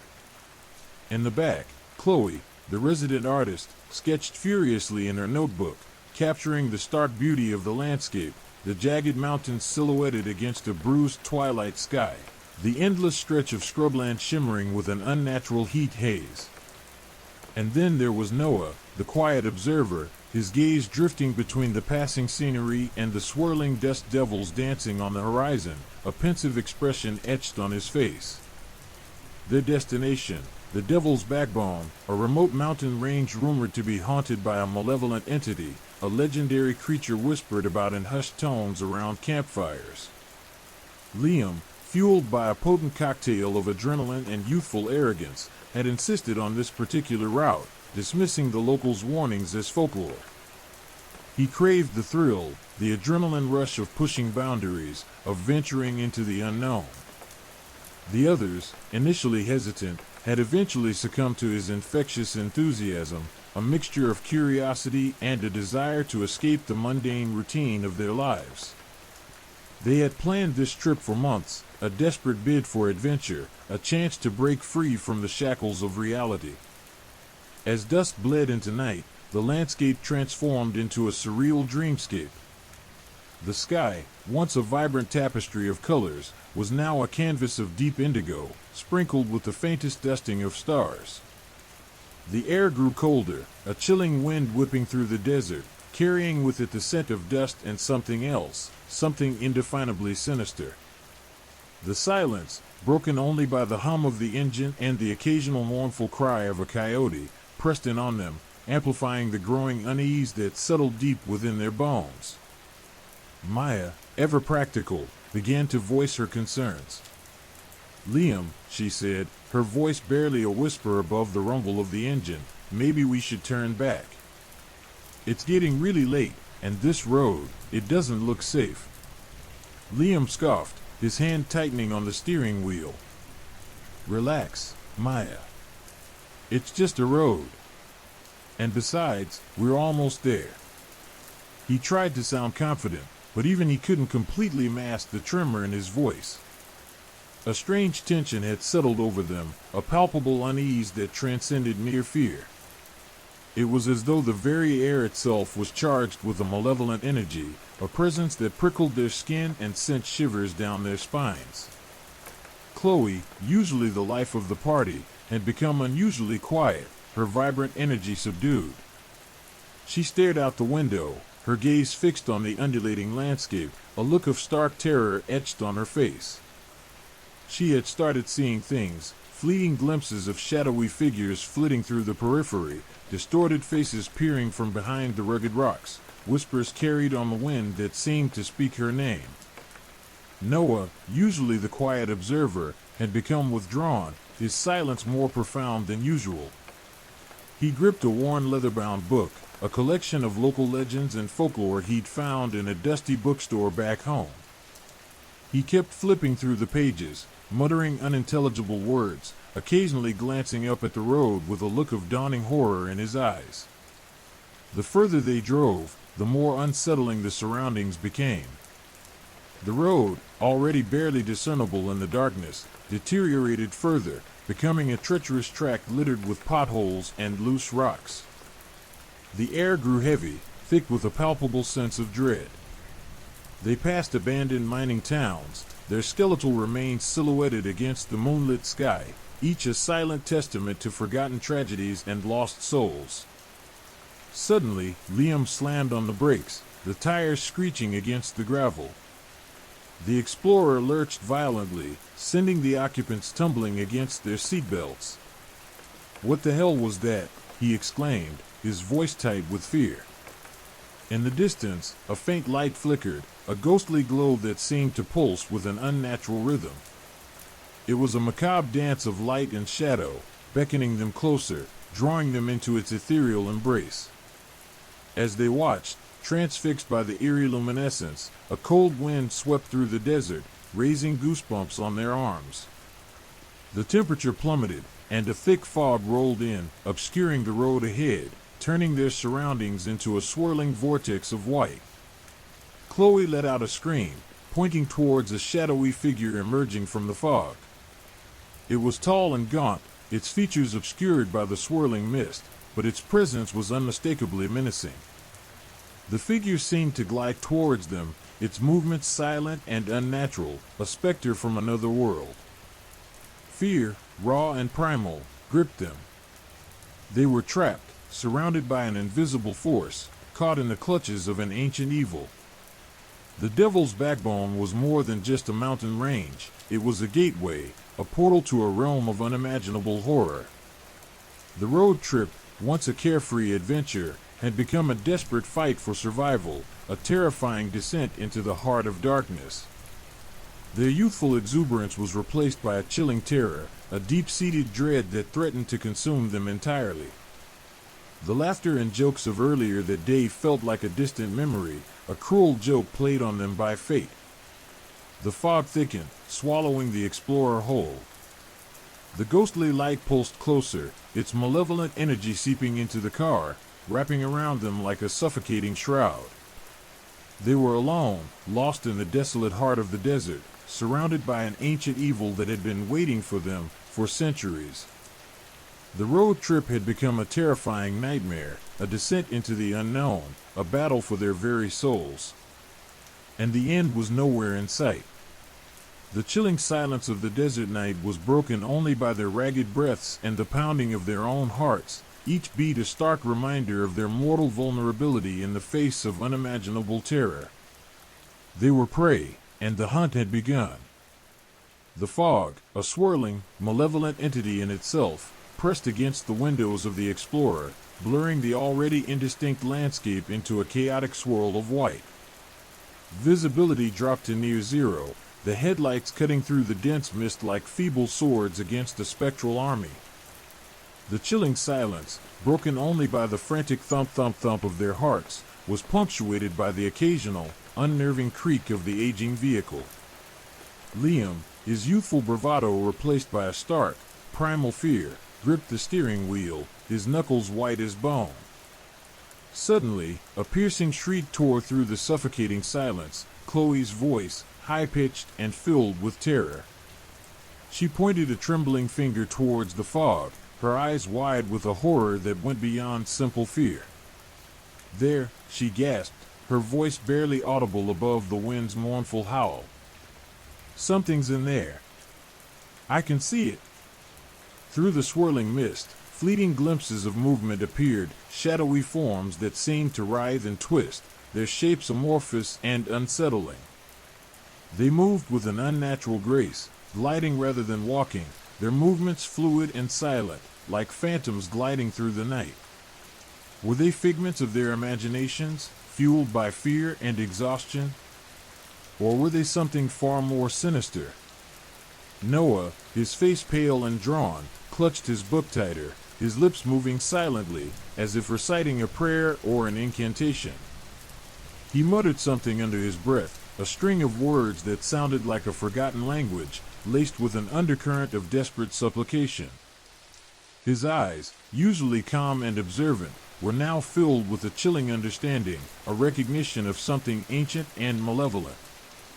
Maya, her practical nature momentarily overshadowed by a creeping dread, fumbled for her phone, desperately trying to find a signal, a lifeline in this suffocating sea of white.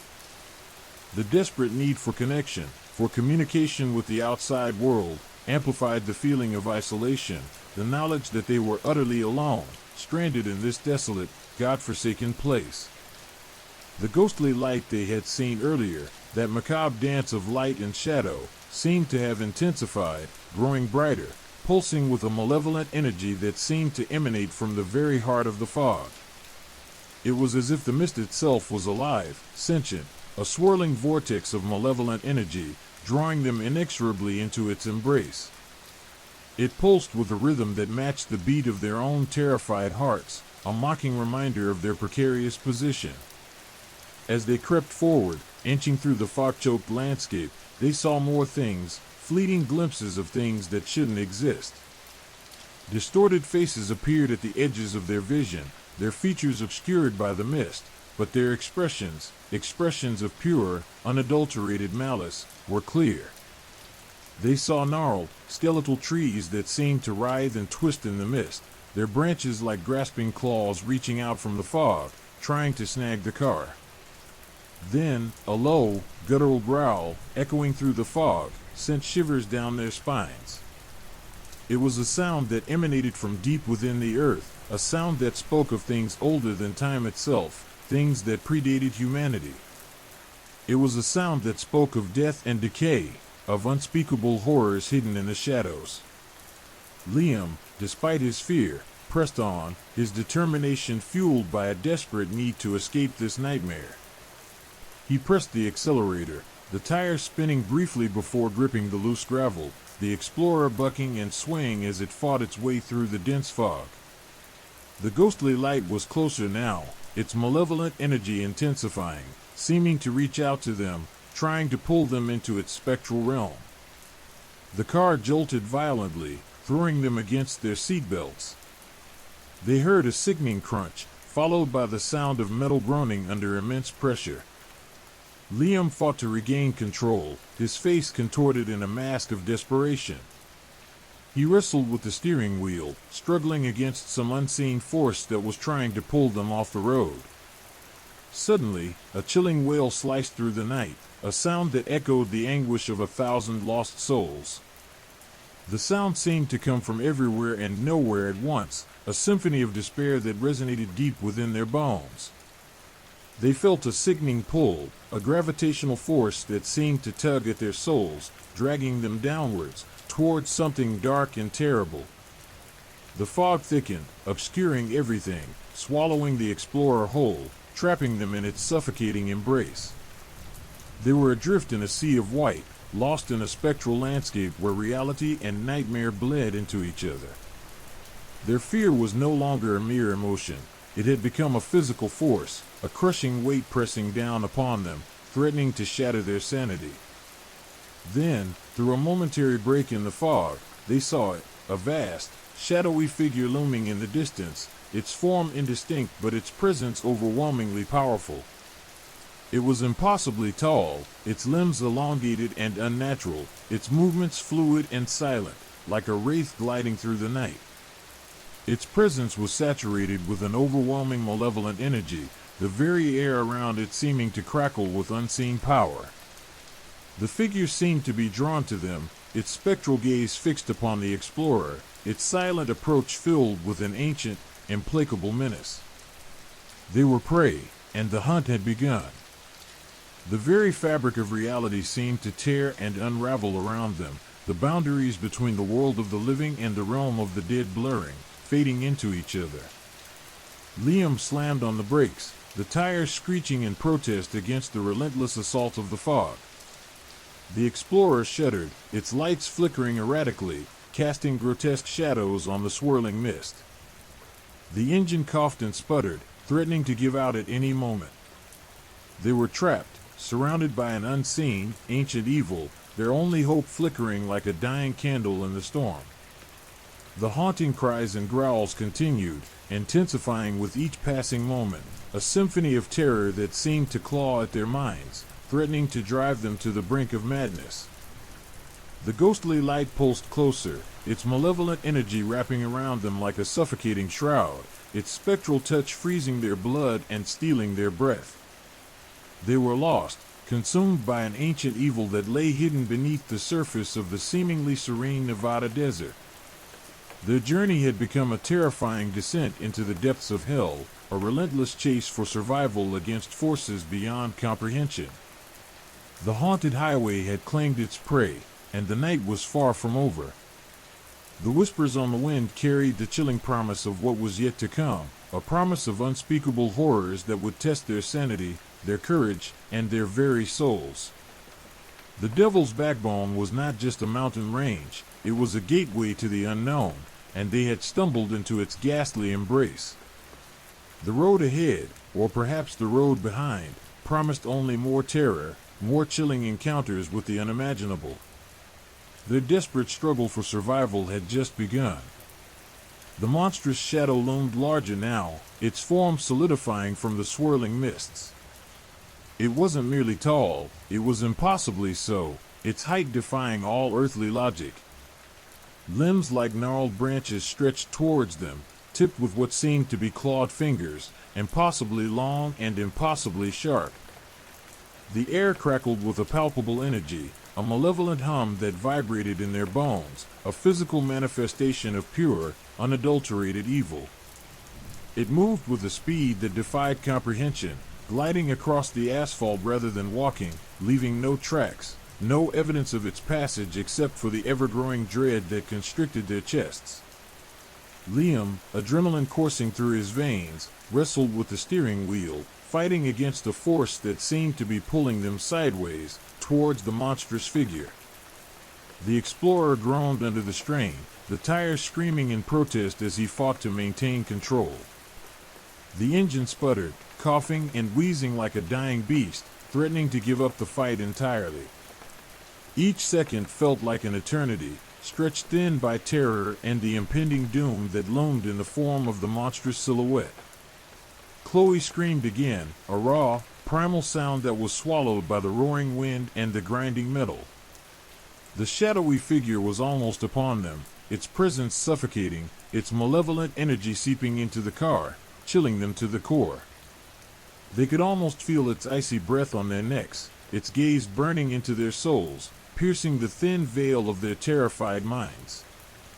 Noah, his face ashen and streaked with dirt, continued to mutter his incantations, his voice barely audible above the cacophony of the storm. His words, a desperate attempt to ward off the ancient evil, were lost in the howling wind, swallowed by the relentless pursuit of the supernatural entity. His eyes, wide and unfocused, seemed to bore into the very heart of the darkness, a recognition of something ancient and terrifying, something that resonated with a deeper, more primal fear than any of them had ever known. Maya, her hands shaking, desperately tried to contact emergency services, her pleas lost in the static and the dead zones of the remote, desolate highway. The phone offered no solace, no connection to the world outside of their nightmarish ordeal. They were utterly and completely alone, trapped in this spectral chase, hunted by something that existed beyond the boundaries of human comprehension. The monstrous figure gained on them relentlessly, its spectral form growing ever more defined in the breaks of the swirling mist. It was a being of pure shadow, its features indiscernible, yet its malevolent intent was undeniable, a chilling presence that promised only destruction and despair.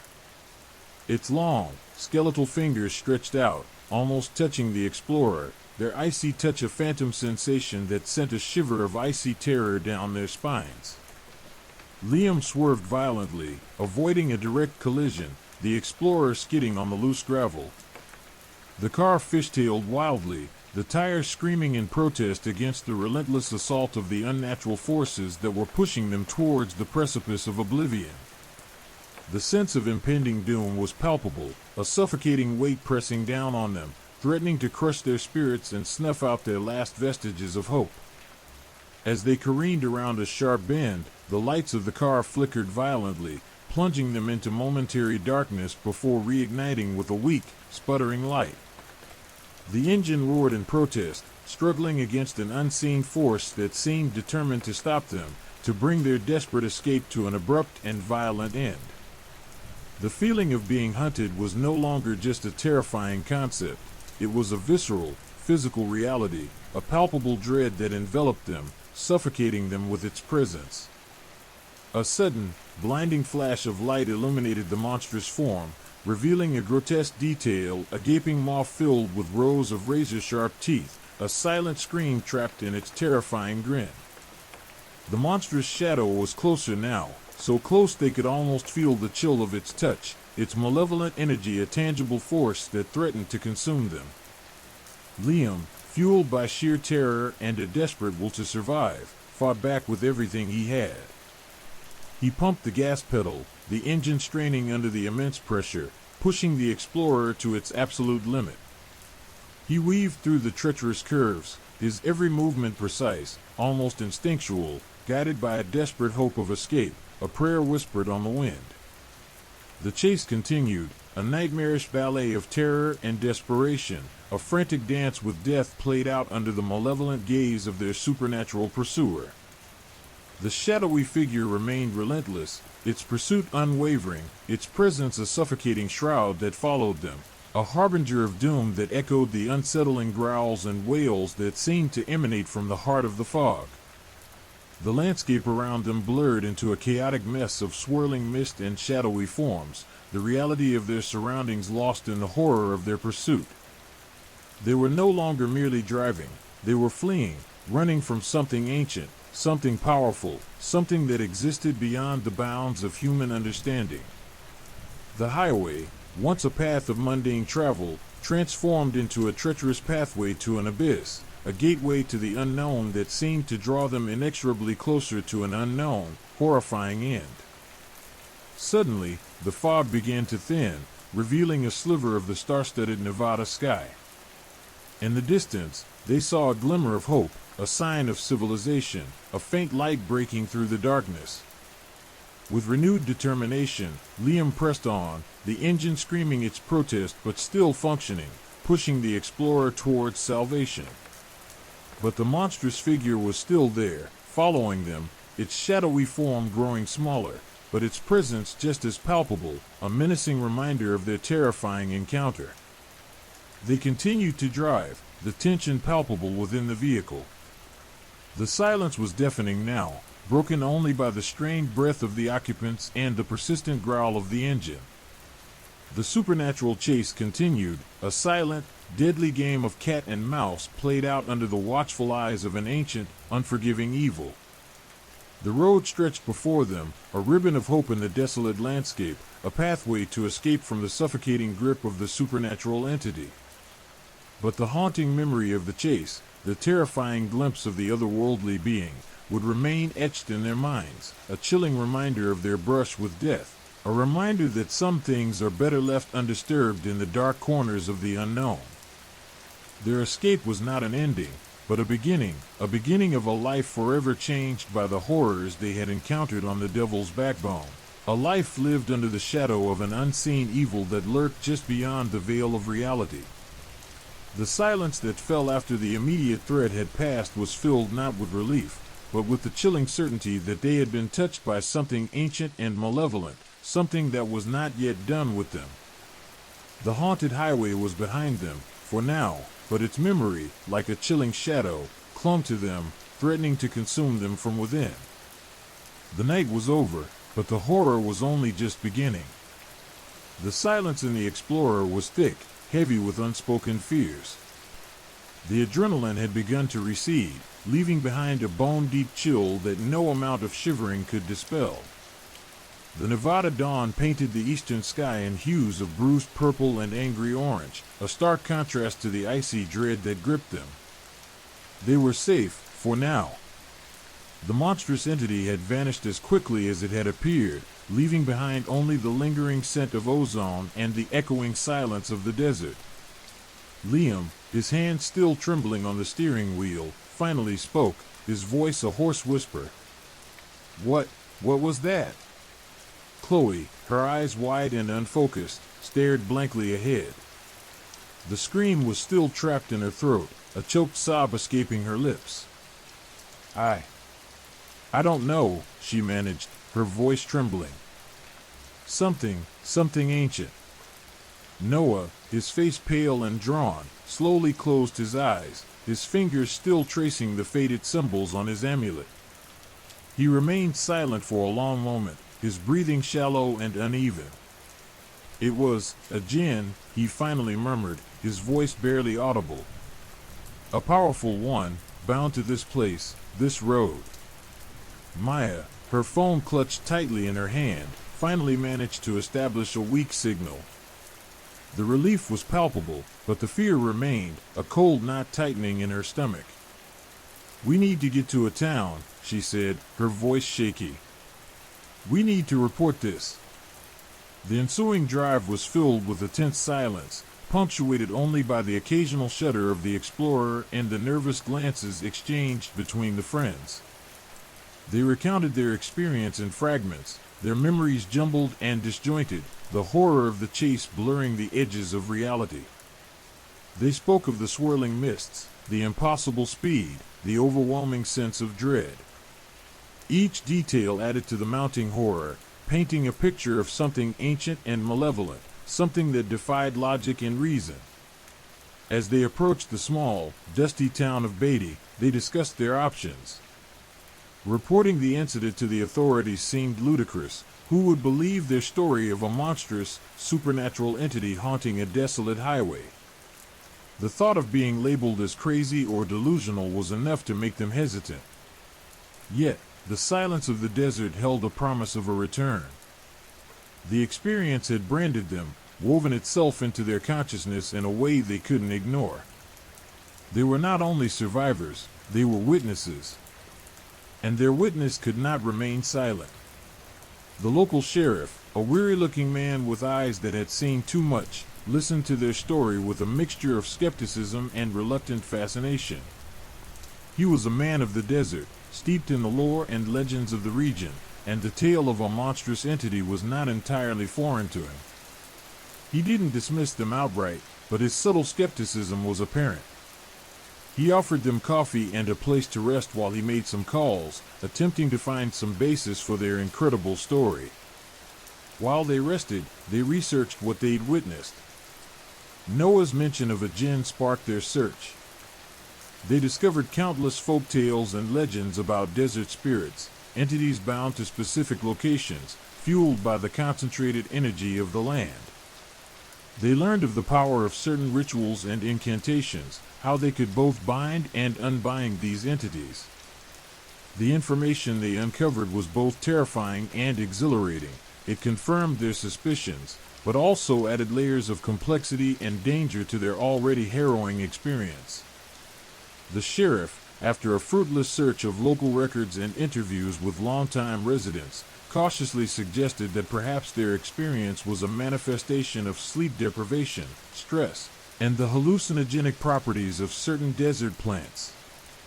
However, something in his tone suggested he wasn't fully convinced. His eyes had seen too many strange happenings in the desolate vastness of the Nevada desert to dismiss the story completely.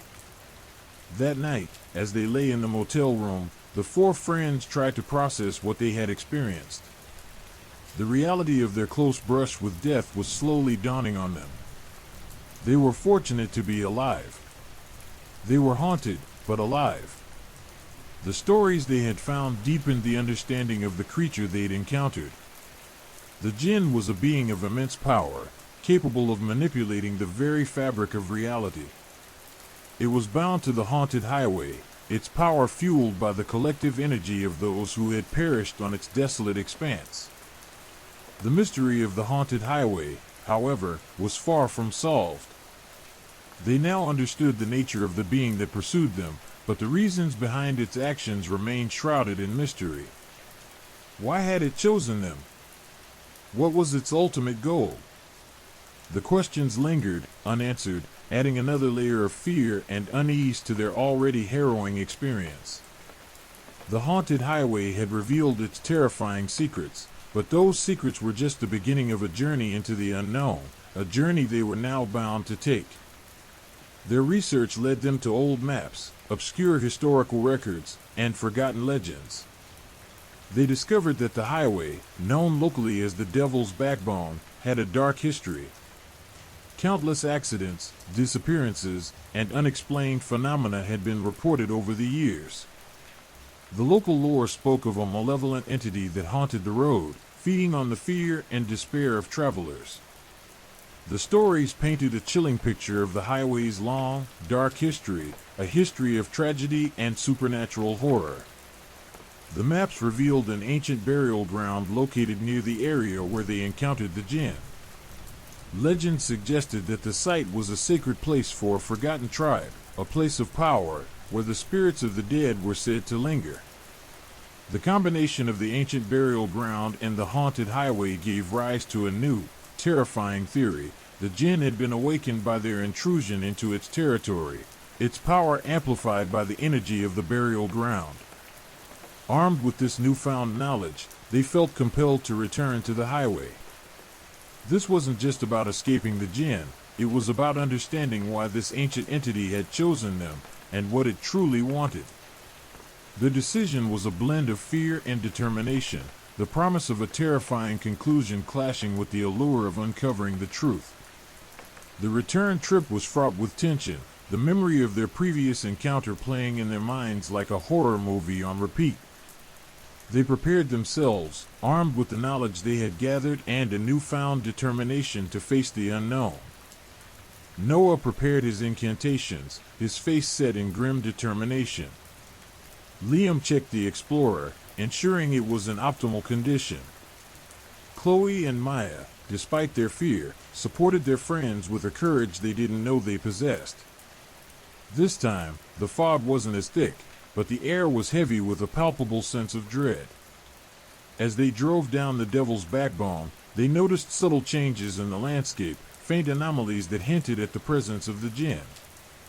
The whispers of the wind seemed to carry words, faint voices echoing from the past, the voices of those who had been consumed by the supernatural entity. As they approached the area where they'd encountered the jinn before, a chilling premonition washed over them. The air grew colder, the wind picked up, and a low, guttural growl echoed from the surrounding hills. This wasn't just a jinn, it was something far older, far more sinister. The creature wasn't merely guarding a sacred ground, it was a guardian of something far more profound, something that lay buried beneath the desert sands. The monstrous entity revealed itself again, its form shifting and changing, its presence a malevolent force that threatened to overwhelm them. The fight for survival started again, a desperate struggle against an ancient evil that had been awakened. Their nightmarish journey was far from over. The haunting highway was still beckoning them back, promising more terror and more mysteries yet to be uncovered. The Explorer bucked violently, tires spinning momentarily on the loose gravel as Liam wrestled with the steering wheel. Behind them, the monstrous entity, or whatever it was gaining. The desert wind howled like a banshee, whipping sand into a frenzy, obscuring their vision and adding to the chaos. The air crackled with an unnatural energy, a palpable sense of dread pressing down on them like a physical weight. Chloe screamed again, a raw, primal sound that was swallowed by the wind. She clutched the amulet Noah had given her, its cold surface a small comfort in the face of overwhelming terror. Maya, her face ashen, frantically tried to maintain contact with emergency services, her phone sputtering intermittently as the signal flickered in and out. Noah, his eyes closed, chanted something in a low, guttural voice, his lips moving silently as he fought to keep the malevolent force at bay. The entity's presence was overwhelming, a suffocating weight that pressed down on their souls. It felt ancient, primordial, something that had existed long before humanity, something that existed beyond human comprehension. It was a force of pure, unadulterated evil, and it was hunting them. Suddenly, the entity vanished. As abruptly as it had appeared, it was gone, leaving behind an unnerving silence that was even more terrifying than its presence. Liam slammed his foot on the gas pedal, the Explorer roaring as it sped away, leaving the haunted stretch of highway behind. The adrenaline rush gave way to exhaustion and terror. They were alive, but the experience had left an indelible mark on their souls. The silence in the car was filled with the unspoken questions. What had just happened? What was that thing? And more importantly, were they truly safe? As they reached the outskirts of Beatty, the first rays of dawn painted the sky in pale hues of pink and orange, a stark contrast to the darkness they had just escaped. The town, a cluster of tired buildings huddled together in the vast expanse of the desert, offered a semblance of safety, a fragile respite from the horrors they had witnessed. But the relief was temporary, a thin veil over the deep-seated fear that clung to them like a shroud. They checked into a dusty motel, the cheap, threadbare carpet offering little comfort. The four friends huddled together, the lingering scent of fear clinging to them like a second skin. The stories they'd shared on the drive, fragmented and disjointed, pieced together a nightmarish puzzle. They had been hunted by something beyond human understanding, something that defied logic and reason, something that wanted them dead. The silence was punctuated by the nervous clicking of Maya's phone as she tried to contact emergency services again. She found limited success, her frantic calls met with confusion and dismissal, the local dispatchers struggling to make sense of their incoherent, terrifying report. Even though they had finally escaped the direct threat of the entity, the sense of unease lingered, each creak of the motel building acting as a reminder of the haunting presence. That night, sleep evaded them. The images of the monstrous creature replayed in their minds, each detail more horrifying than the last. The swirling mists, the impossible speed, the chilling growl that seemed to emanate from the very fabric of the desert, all contributed to a tapestry of fear and dread. They were all exhausted, yet none of them could rest. Each one of them felt the shadow of the entity lurking at the edge of their vision. The following day, their fear turned to a desperate need for answers. They pored over old books and historical records in the local library, searching for any information that could explain their experience. Noah's theory of the jinn, initially met with skepticism, gained traction as they uncovered tales of desert spirits and ancient entities, beings bound to specific locations, their power amplified by the energy of the land. The stories described terrifying entities capable of twisting reality, of manipulating the perceptions of those who came near them. They discovered the legend of the Devil's Backbone, the name locals had given to the haunted highway, and the many stories of unexplained accidents, disappearances, and supernatural phenomena connected to it. The tales spoke of a malevolent entity that preyed on the fear and despair of travelers, feeding on their energy and amplifying its own power. They also discovered that near the area where they encountered the monstrous entity lay an ancient burial ground. The burial ground was mentioned in fragmented historical texts, spoken of in whispered legends by the remaining native tribes. It was a place of immense power, a place where the veil between worlds was thin. The pieces of the puzzle were falling into place, revealing a terrifying truth.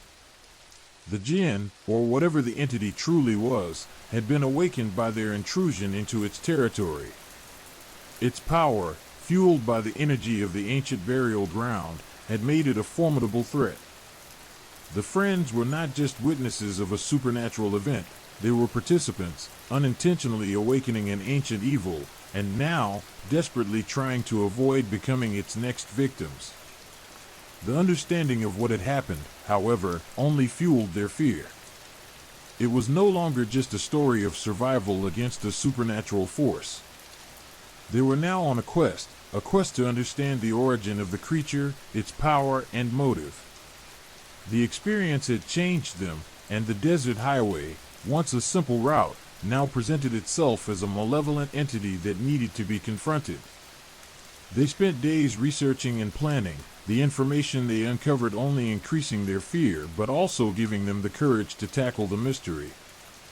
The knowledge they gathered deepened their fear, but it also gave them a sense of purpose. They weren't just victims, they were investigators, explorers of the unknown. And the unknown, they were quickly learning, was far more terrifying than they had ever imagined. They knew they had to return to the Devil's Backbone. They had to face the entity again, not to escape it this time, but to understand it. To understand why it had chosen them.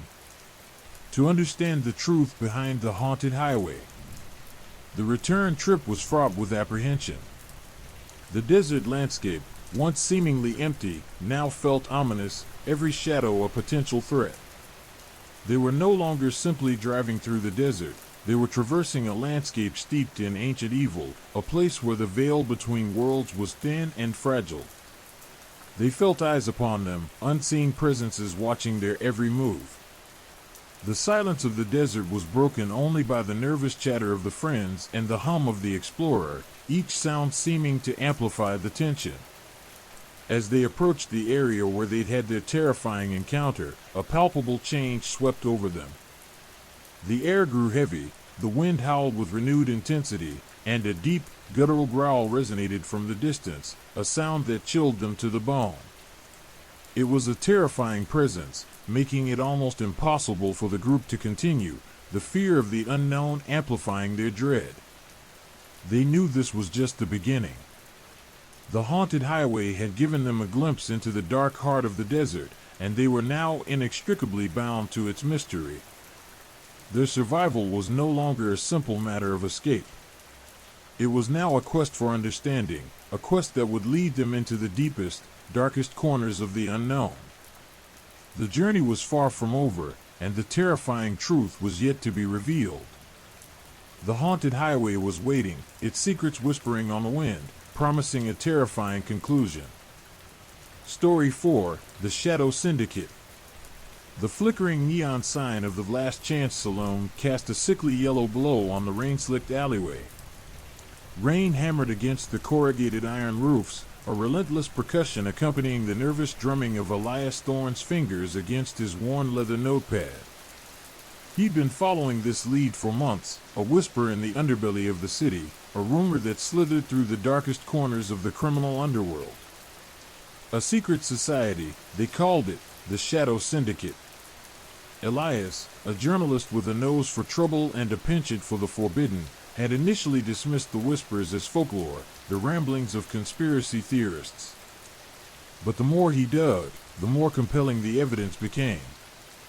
He'd found fragments of information scattered across dusty archives, cryptic messages hidden within seemingly innocuous documents, and whispers from informants who were quick to change the subject at the mention of the syndicate. The further he delved, the more he realized he was playing with fire. Tonight, however, felt different. His informant, a shadowy figure known only as Silas, had finally agreed to meet, promising a glimpse behind the veil of secrecy. Silas was a creature of the night, a ghost who moved through the city's underbelly with a disquieting ease. He'd chosen this desolate alley, a place where shadows danced like phantoms and the city's secrets were whispered on the wind. Silas arrived precisely at midnight, a figure cloaked in darkness, his face obscured by a wide-brimmed hat. His voice, when he spoke, was a low rasp, barely audible above the drumming rain.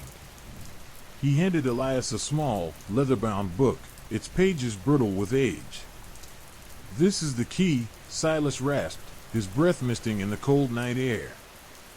"The syndicate's inner workings, its rituals, its members, everything is documented here." Elias's heart pounded in his chest. This was it, the culmination of months of painstaking investigation, the moment of truth. He opened the book, his fingers tracing the faded script. The language was archaic, a mix of coded symbols and antiquated prose, but Elias recognized the themes immediately: secrecy, ritual, power. The pages detailed elaborate ceremonies, bizarre rituals involving ancient symbols and cryptic chants. The illustrations were unsettling, depicting grotesque figures engaged in acts that defied explanation and reason. The book detailed a hierarchical structure, a rigid system of ranks and privileges.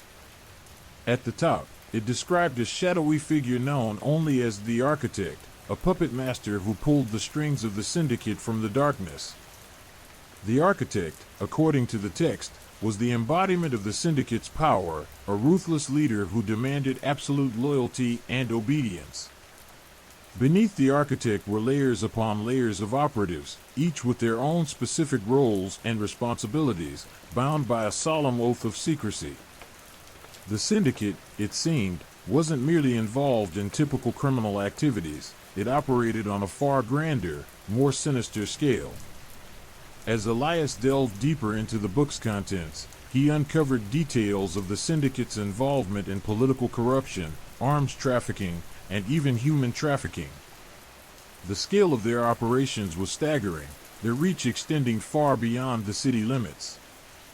The book hinted at a global network, a shadow government working in the shadows, pulling the strings of power and manipulating world events. The more he read, the more uncomfortable Elias became. He wasn't just dealing with a criminal organization, he was dealing with something ancient, something deeply rooted in the dark side of human nature. The rituals and symbols within the book pointed towards a history far older than the city itself, a history steeped in occultism and the darker arts.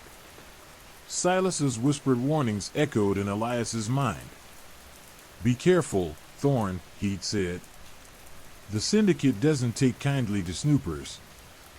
They have long arms, and their methods are unconventional." Elias shivered, despite the warmth of the saloon he'd sought refuge in, the rain still lashing against the windows. He felt a cold dread crawling up his spine, a premonition of something sinister lurking just beyond the veil of reality. The book detailed numerous disappearances, individuals who had stumbled too close to the truth and had subsequently vanished without a trace. There were no bodies, no clues, only whispers and rumors. He reviewed a particular passage multiple times.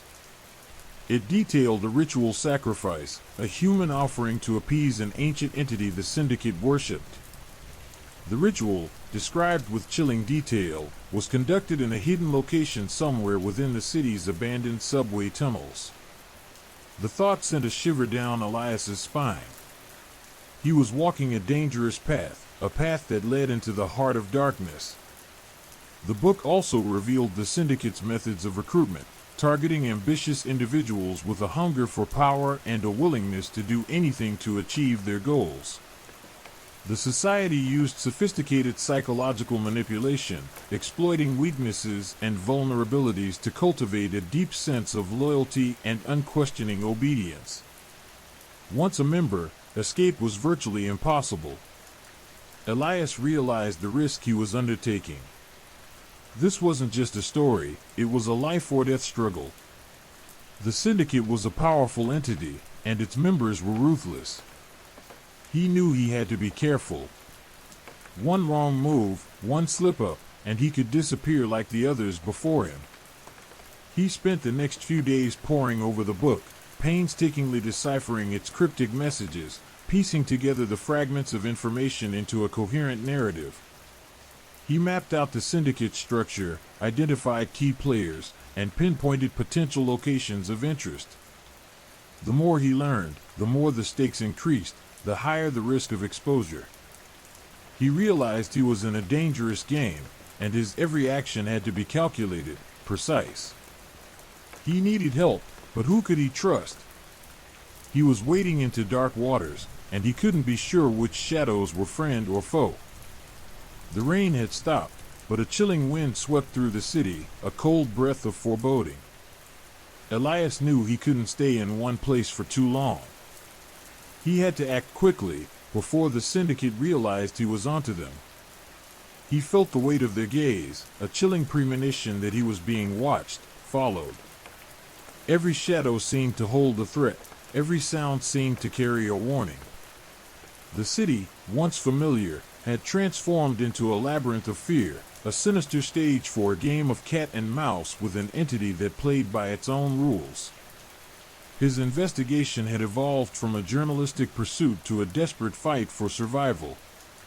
The Shadow Syndicate wasn't just a criminal organization, it was a force of nature, ancient and powerful, and Elias Thorne was caught in its grasp.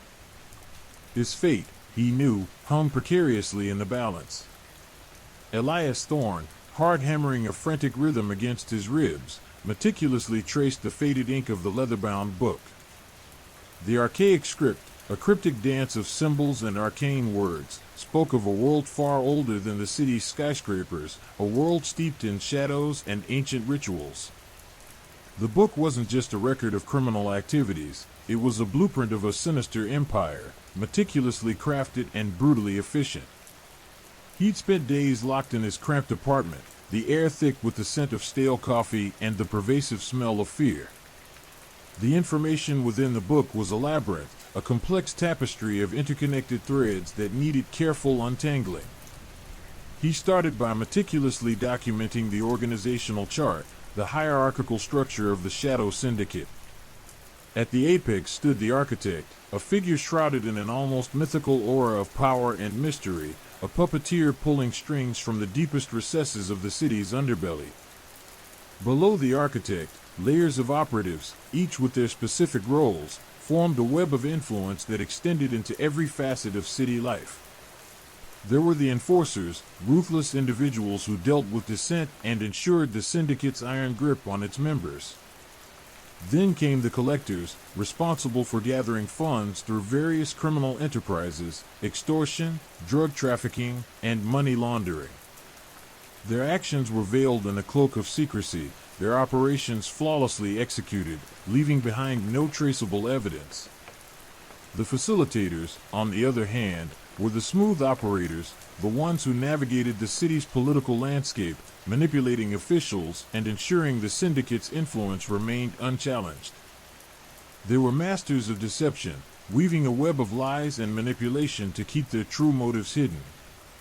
Each role was crucial, each cog necessary in the smoothly functioning machine of the Shadow Syndicate. Elias then focused on the Syndicate's rituals. The book described them in vivid, disturbing detail. These weren't just symbolic ceremonies, they seemed to be pivotal to the Syndicate's power, an ancient practice that drew upon forces beyond human comprehension. One particular ritual, a grotesque human sacrifice performed within the city's abandoned subway tunnels, sent a shiver down Elias's spine. The details were chillingly explicit, leaving little room for interpretation. The victims, chosen for their unique qualities, supposedly conduits for certain mystical energies, were subjected to horrific procedures, their life force drained to fuel some obscure, dark power. The purpose of the ritual remained unclear, but Elias sensed its significance went far beyond simple intimidation or bloodlust. The depth of the Syndicate's corruption went beyond simple crime. Elias uncovered evidence of their involvement in political manipulation, controlling elections and influencing legislation for their own nefarious purposes. They weren't just a criminal organization, they were a shadow government, operating behind the scenes, pulling levers of power and subtly shaping world events. This realization sent a wave of nausea through him. The stakes were far higher than he had ever imagined. The book also detailed the Syndicate's sophisticated recruitment strategies. They didn't simply lure criminals, they meticulously targeted individuals with specific traits, ambition, a hunger for power, a deep-seated vulnerability. Through a mix of psychological manipulation and carefully crafted promises, they groomed these individuals, turning them into unquestioning, loyal servants. Once a member, escape was almost impossible. The Syndicate controlled every aspect of its members' lives, using blackmail, intimidation, and even physical imprisonment to ensure their absolute obedience. The descriptions of these methods were chillingly effective, a testament to the Syndicate's calculated and ruthless approach to power. His investigation took him to the city's darkest corners. He spent weeks following leads, interviewing informants, and piecing together the fragments of a terrifying puzzle. Each encounter brought him closer to the truth, but also brought him closer to danger. He visited abandoned warehouses smelling of mildew and despair, where shady figures conducted hushed conversations in dimly lit rooms. He wandered through forgotten alleyways, his footsteps echoing in the silence, the sense of being watched a constant companion. He tracked down former members of the Syndicate, individuals who had managed to escape, their lives forever scarred by their experiences. These encounters were difficult, often painful. The former members were haunted by their past, their words laden with fear and regret. Their tales were fragmented, often shrouded in secrecy, each revealing a new layer of the Syndicate's terrifying complexity. Each meeting brought new risks, and the weight of the syndicate's potential wrath pressed down on him. Every shadow seemed to conceal a threat. Every encounter carried the potential for danger. As Elias delved deeper into the heart of the syndicate's operations, he noticed patterns in the victims of the ritual sacrifices. They weren't random choices. They appeared to be carefully selected individuals, possessing certain rare genetic traits or specific talents that Elias couldn't yet identify. The syndicate wasn't merely interested in power. They were pursuing something far more sinister, something that linked ancient occultism with modern technology, a terrifying blend of the arcane and the scientific. Elias's investigation had now evolved into something far beyond a journalistic pursuit. He was engaged in a desperate fight for survival against an enemy whose reach was vast and whose methods were terrifyingly efficient. He felt the cold breath of the syndicate on his neck, the weight of their surveillance pressing down on him. He knew that the syndicate was aware of his investigation, and their response would be swift, brutal, and merciless. The line between journalist and hunted was blurring. The Shadow Syndicate had chosen him as its next target, and he was racing against time to expose their secrets before it was too late. He knew he had to move quickly and act decisively, aware that every step he took could be his last. The city lights blurred before his eyes, morphing into a vast, menacing landscape where his only hope rested on uncovering the truth, before the truth consumed him. The chilling realization that the Shadow Syndicate knew he was onto them sent a jolt of adrenaline through Elias. His apartment, once a sanctuary of research and frantic note-taking, now felt like a cage, every shadow a potential threat. He couldn't stay. He packed a small bag, tossing in essentials, his laptop, the leather-bound book, a spare phone, and a worn copy of Machiavelli's The Prince, a grimly appropriate companion for his current predicament. He left the apartment, melting into the city's nocturnal pulse, a ghost amongst the hurrying masses. His first move was to a secure location, a dimly lit, forgotten cafe tucked away in a labyrinthine alley. The owner, a wizened old woman with eyes that seemed to have witnessed 1,000 secrets, offered him a sanctuary in her back room, a space filled with the comforting aroma of aged coffee beans and the hushed whispers of past encounters. Here, he reviewed his findings, focusing on the patterns he'd observed. The victims of the human sacrifices, they weren't random. He'd managed to obtain the incomplete files of a deceased city coroner, Dr. Albright, who'd suspiciously died of a heart attack during his investigation into a series of unusual deaths. Albright's notes hinted at a genetic anomaly, a unique blood type possessed by every victim. He spent the next few days sifting through the coroner's scattered notes, cross-referencing them with the cryptic information from the leather-bound book. Slowly, painstakingly, he began to connect the dots. The anomaly wasn't just a random genetic quirk. The book hinted at its significance, a rare genetic marker that amplified certain psychic abilities the syndicate was exploiting. It wasn't merely power they craved, but a specific type of power, a terrifying enhancement of human potential, twisted and warped for their sinister purposes. The realization hit Elias with the force of a physical blow. The Shadow Syndicate wasn't simply a criminal organization. They were conducting a terrifying experiment, using human beings as test subjects in a grotesque, macabre game of genetic manipulation and occult ritual. This revelation sent a wave of icy dread through him, a chilling understanding of the immense power and ruthless efficiency of the organization. The first sign of the syndicate's response was subtle, a misplaced item, a hurried shadow at the edge of his vision, a phone call that went straight to voicemail. He knew he was being watched, a silent predator circling its prey. The game of cat and mouse had officially begun. His pursuers were experts at their craft, masters of disguise and subterfuge. They used the city's anonymity as a cloak, blending seamlessly into the vast urban landscape. One moment, Elias would catch a glimpse of a familiar face, someone from his past, someone he dismissed as insignificant, and the next, the person would disappear into the crowd, swallowed by the anonymous mass of humanity. These were the facilitators, adept at manipulating circumstances, their presence leaving no trace but the creeping suspicion of being watched. The chase led Elias through the city's underbelly, abandoned subway tunnels, echoing with the ghosts of forgotten lives, dimly lit bars, filled with the hushed whispers of criminals and informants, and warehouses filled with the metallic tang of decaying machinery and the stench of illicit substances. He moved from one safe house to another, each carefully chosen, relying on his instincts and the scraps of information he'd managed to gather. The chase took on a life of its own, turning each corner, each alley, into a potential death trap. He found himself engaging in desperate maneuvers, evading close calls with the syndicate's enforcers, whose presence exuded menace. They were brutal, efficient killers, leaving no witnesses and leaving behind no trace but the chilling memory of their cold, ruthless professionalism. The constant threat of capture hung over him like a guillotine, its blade poised to drop at any moment. He became a shadow himself, living in the half-light, constantly looking over his shoulder, his senses heightened, his instincts sharpened.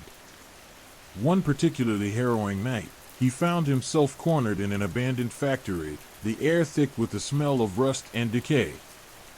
He was surrounded by a small group of enforcers, their faces masked, their movements fluid and deadly. He had no choice but to fight back.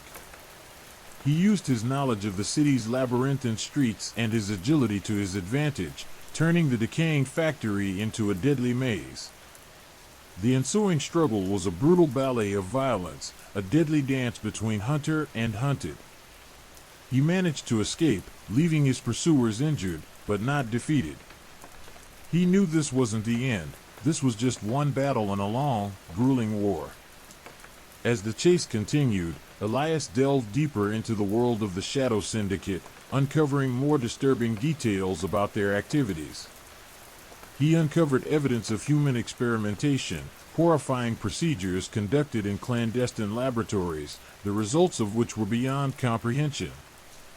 The experiments weren't limited to genetics. They were also exploring the frontiers of psychic phenomena, attempting to harness and weaponize the human mind's untapped potential. The game was pushing him to his limits, both physically and mentally. The constant fear, the relentless pursuit, the knowledge that his pursuers were always one step behind, it was a relentless strain. He started experiencing vivid nightmares, haunted by the faces of the Syndicate's victims, their cries echoing in his mind. The line between reality and hallucination began to blur. He relied on his resourcefulness and street smarts, his resolve tempered by the weight of the truth he carried. The closer he got to exposing the Syndicate, the more dangerous the game became. The stakes weren't just his life anymore, it was the fate of countless others. He had become more than a journalist. He was a soldier fighting a desperate war in the shadows, a war against the formidable, ancient evil that lurked beneath the surface of the city. He knew he wouldn't rest until he exposed the full extent of the Syndicate's depravity, even if it meant sacrificing everything in the process. The city itself felt like an accomplice, a silent observer to the deadly dance, a canvas upon which the terrifying game was being played out. Every shadowed alleyway, every darkened street, whispered a silent warning, urging him to proceed with caution, to anticipate the next move, the next deadly strike from the Syndicate's unseen hand. The game was far from over, it was only just beginning. The abandoned factory echoed with the distant wail of a siren, a mournful counterpoint to the throbbing ache in Elias's ribs. He'd escaped, but the encounter left him shaken, the adrenaline fading to reveal a bone-deep weariness. He limped through the city's undergrowth, the shadows his only companions, the chill night air a stark contrast to the burning heat of his pursuit. He needed to regroup, to find a new sanctuary, a place where the Syndicate's long fingers couldn't reach. His escape hadn't been clean. He'd left a trail, a breadcrumb of blood and broken glass. The Syndicate wouldn't rest until they had him. He knew this, felt it in the marrow of his bones. This wasn't just about survival anymore, it was about uncovering the truth, exposing the rot that festered at the heart of the city's power structure. His research had led him to a name, Senator Harrison, a pillar of the community, a man whose public persona radiated benevolence, yet whose private life hid a labyrinthine network of corruption. Harrison wasn't just involved, he was a puppet master, pulling strings from the shadows, his influence reaching into every corner of City Hall, the police department, even the local judiciary. Elias had stumbled upon a document, a meticulously crafted list of names, dates, and sums of money, detailing Harrison's clandestine dealings with the Shadow Syndicate. It was a blueprint of a vast, intricate conspiracy, a web of deceit woven with meticulous precision. The more he delved into Senator Harrison's life, the more he understood the scope of the syndicate's influence. It wasn't limited to ritualistic sacrifices and human experimentation. They were manipulating the city's financial arteries, controlling its political landscape, and infiltrating its institutions. Their tentacles reached into every aspect of society, their grip tightening with each passing day. He spent sleepless nights hunched over his laptop, piecing together the fragments of evidence he gathered. He discovered hushed meetings in exclusive clubs, coded messages intercepted from encrypted channels, and offshore accounts brimming with illicit funds. The evidence was overwhelming, damning. The Shadow Syndicate wasn't merely a criminal organization, it was a parasitic entity feeding on the city's lifeblood. The next safe house was a cramped attic room above a dilapidated bookstore, filled with the scent of aged paper and forgotten stories. Here, amidst stacks of dusty novels, Elias continued his research, his fingers flying across the keyboard, his mind racing to decipher the complex web of connections he was uncovering. He discovered that the syndicate's influence extended beyond the city limits. Their reach stretched to state-level politics, to powerful corporations, and even to international organizations. It was a global network, a shadow government operating in plain sight, its existence hidden behind a veil of wealth, power, and influence. The sheer scale of the conspiracy was breathtaking, terrifying. As Elias delved deeper, he began to understand the syndicate's ultimate goal. It wasn't just about power or money, it was about something far more sinister, the creation of a new world order, one controlled by those with the amplified psychic abilities they were cultivating through their horrific experiments. They were breeding a new elite, a race of psychically enhanced individuals who would rule over the masses. The realization hit him like a punch to the gut. The sacrifices, the experiments, the corruption, they were all part of a grand, terrifying design. He was fighting against something ancient, something powerful, something that had been manipulating events from the shadows for decades, perhaps centuries. The pressure was mounting. His pursuers were relentless, their methods growing more aggressive. He was forced to rely on his wits and intuition, moving from one precarious location to another, always one step ahead of his pursuers, but always aware that they were closing in. He began to feel the weight of the city pressing down on him, its indifference a chilling reminder of his isolation. He found allies in unexpected places, a disillusioned police officer who had grown weary of the corruption within the force, a disgruntled lawyer who had witnessed the syndicate's machinations firsthand, and a former syndicate member haunted by his past actions. These unlikely allies, each with their own reasons for wanting to bring down the organization, became his clandestine support system. They provided him with information, resources, and protection, though their help came at a price, a constant risk, a dangerous game of trust. The final piece of the puzzle came in the form of a cryptic message, hidden within a seemingly innocuous news article. It was a code, a sequence of numbers that, when deciphered, revealed the location of the syndicate's main headquarters. It was a place he had never suspected, a seemingly ordinary office building in the city's financial district, a location that provided them with the perfect cover, a place where they could operate freely, without raising suspicion. He knew this was his moment. He couldn't let this opportunity slip away. He had to expose them, once and for all. He gathered his allies, their faces etched with determination, their hearts pounding with a mixture of fear and excitement. They were about to embark on their most dangerous mission yet, a raid into the heart of the beast. The city held its breath, unaware of the impending storm, unaware of the battle that was about to unfold in the shadows. The fate of the city, perhaps even the world, rested on their shoulders. The weight of this realization was immense, a crushing responsibility that weighed heavily on Elias's heart, but his resolve remained unshaken. The game was reaching its climax, the end was near, and Elias was ready. The confrontation was inevitable, and the consequences would be devastating. He just hoped he had the strength, the courage, and the skill to survive. The flickering fluorescent lights of the City Hall press room cast long, skeletal shadows across Elias's face as he uploaded the final files. His fingers, trembling slightly, hovered over the send button.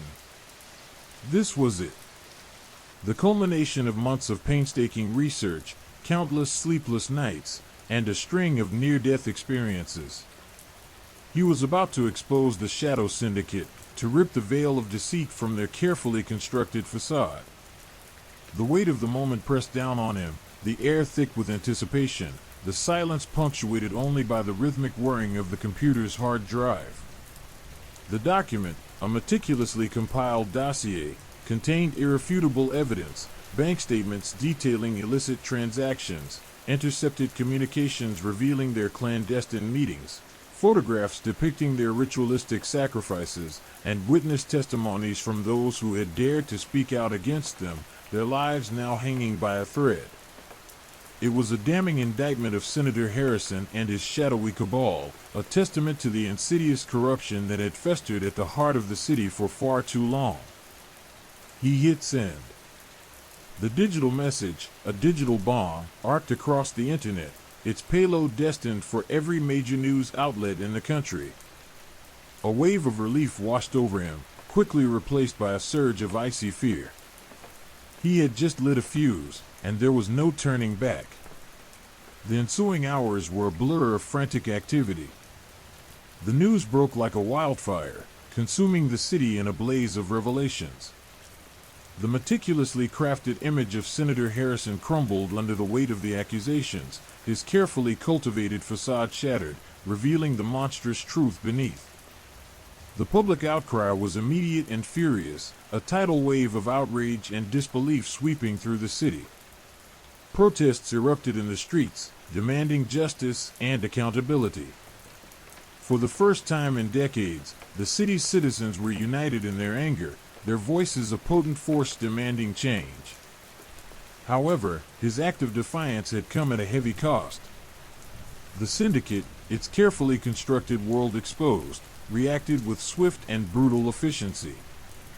The hunt for Elias intensified, turning the city into a hunting ground. The familiar chill of pursuit settled upon him, a constant, gnawing dread that mirrored the storm raging outside. His safe houses, his allies, all suddenly seemed compromised, the net tightening around him with every passing hour. His phone buzzed. A cryptic message. A single location. A warehouse district on the city's outskirts, a place notorious for its grime and violence. The message wasn't a threat, it was an invitation, a summons to a final showdown. He knew, with a chilling certainty, that this was a trap. But he also knew that he couldn't refuse. He had to face them, to confront the darkness he had unleashed. This was no longer about exposing the truth, it was about survival. He found himself standing in the cavernous shadows of the derelict warehouse, the air thick with the smell of rust and decay. The building seemed to breathe, its walls whispering tales of violence and despair. He was alone, his allies unreachable, his only companions the echoing footsteps of his pursuers closing in. The game had changed, and the stakes were higher than ever before. The confrontation was brutal and swift, a whirlwind of violence that left him battered and bleeding. He fought with the ferocity of a cornered animal, his adrenaline pumping, fueled by a desperate will to survive. He dodged blows, parried strikes, his movements honed by years of training. The sounds of gunfire echoed through the warehouse, a symphony of destruction. But he held his own, his movements precise and deadly. He fought not only against the syndicate's enforcers, but also against the weight of the city's indifference, the apathy of those who had looked away, who had pretended not to see the horrors that unfolded in the shadows. He fought for the victims, for those who had been silenced, for those whose voices had been lost in the darkness. He fought for the future, for a city cleansed of the syndicate's poisonous influence. The battle raged through the warehouse's labyrinthine corridors, a chaotic ballet of violence and despair. He felt the cold steel of a knife graze his skin, the searing pain of a bullet whizzing past his head. He saw his pursuers, their faces twisted in fury, their eyes burning with hatred. They were ruthless, efficient, and utterly merciless. Yet, in the midst of the chaos, he found a flicker of hope. He saw a familiar face, a former syndicate member, his eyes filled with remorse and guilt. He had decided to turn against his former masters, to atone for his past sins. Together, they fought back to back, their combined skills a formidable force. Finally, after what seemed like an eternity, the tide began to turn. The syndicate's enforcers began to falter, their numbers dwindling, their resolve broken. Elias, fueled by adrenaline and a righteous anger, delivered the final blow, sending their leader sprawling to the ground. The warehouse fell silent, the only sound the heavy breathing of the survivors. The police arrived shortly after, the city's emergency sirens wailing in the distance, a mournful yet triumphant chorus signaling the end of the syndicate's reign of terror. Elias, battered but alive, watched as Senator Harrison and his cronies were hauled away, their reign of corruption finally over. The city, once shrouded in shadows, began to emerge into the light. The ordeal left its mark on Elias. The physical wounds would heal, but the emotional scars would remain, a permanent reminder of the darkness he had faced and overcome. But even as he surveyed the carnage, a sense of profound satisfaction washed over him. He had exposed the truth, he had brought down the syndicate, and he had saved the city. The fight was far from over, but for now, he could rest. The shadows had receded, but the memories would remain, a chilling testament to the horrors he had witnessed, the battles he had fought, and the victory he had won. The city was safe, for now. But the silence, in the aftermath of the storm, felt heavy with a lurking foreboding. The fight was far from over, the victory far from complete, and the shadows always seemed to return, no matter how bright the light. Story 5, The Whispering Woods. The city's sirens, a fading echo of the recent battle, were replaced by an unnerving quiet. Elias, bruised and battered but alive, felt the weight of the victory settle heavily upon him. He had won, but the victory tasted like ash in his mouth. The sense of relief was fleeting, quickly overshadowed by a deep, gnawing unease. The shadows, he knew, never truly vanished. They merely shifted, rearranged themselves, waiting for the opportune moment to reclaim their territory. His gaze drifted towards the window, the pale dawn light illuminating the dust motes dancing in the air. He saw the city, slowly stirring from its slumber, oblivious to the horrors that had unfolded in the darkness. The people went about their lives, unaware of the near miss, the narrow escape from a catastrophe of unimaginable proportions. He felt a profound sense of isolation, a chilling disconnect between his reality and theirs. He was a man who had walked through hell and returned, forever marked by the experience. Later that day, a crumpled newspaper headline caught his eye, "Whispering Woods Hike Turns Deadly." The article spoke of a group of hikers who had ventured into the dense woods bordering the city, a place locals referred to as the Whispering Woods, a place shunned by even the most hardened city dwellers. 3 of the hikers had disappeared without a trace. The forest, the article stated, was ancient, its depths impenetrable, its silence broken only by the rustling leaves and the eerie whispers carried on the wind. The description struck a chord within Elias. It resonated with the same primal fear he had felt during his confrontation with the syndicate. It was a similar darkness, a similar sense of impending doom. The article spoke of unsettling discoveries, strange symbols carved into trees, animal carcasses drained of blood, and an inexplicable sense of dread that hung heavy in the air. The police investigation was stalled, baffled by the disappearances and the ominous atmosphere. The woods, it seemed, had swallowed the hikers whole, leaving behind only a chilling mystery. He couldn't shake the feeling that this was more than just a tragic accident. There was a darkness to the whispering woods, a malevolence that mirrored the syndicates, a sinister undercurrent that ran deeper than mere coincidence. The very silence of the forest seemed to scream, to whisper secrets on the wind, tales of long-forgotten horrors. He felt compelled to investigate, a morbid curiosity drawing him into the heart of the unknown. The next morning, Elias found himself standing at the edge of the whispering woods. The trees stood tall and menacing, their branches gnarled and twisted like skeletal fingers reaching out to grasp him. The air was thick with the scent of damp earth and decaying vegetation, a cloying odor that hung heavy in his nostrils. The silence was oppressive, broken only by the occasional rustle of leaves, a sound that seemed to amplify the stillness rather than break it. A creeping dread settled over him, a familiar sensation that had become all too commonplace in his life. He pushed his way through the dense undergrowth, the branches scratching at his skin, the leaves brushing against his face. The deeper he ventured into the woods, the denser the foliage became, the gloomier the light. The trees seemed to close in around him, creating a claustrophobic tunnel that swallowed the sound and the light. The whispers, barely audible at first, grew louder, more insistent, a chorus of unseen voices echoing through the trees. He found the first clue near a gnarled oak, its bark etched with strange symbols that resembled those described in the newspaper article. The symbols were crude, primitive, yet strangely compelling, carrying with them a sense of ancient power. They seemed to pulse with a dark energy, their meaning obscure yet menacing. They were not simply markings, they were a language, a silent communication from something beyond human comprehension. Further into the woods, he found a clearing where the earth was disturbed, the vegetation trampled. The air hung heavy with a metallic tang, the lingering smell of blood. He discovered the remains of a campfire, partially extinguished, as if the occupants had fled in haste. Scattered around the clearing were remnants of their gear, a torn backpack, a broken compass, a half-eaten can of beans.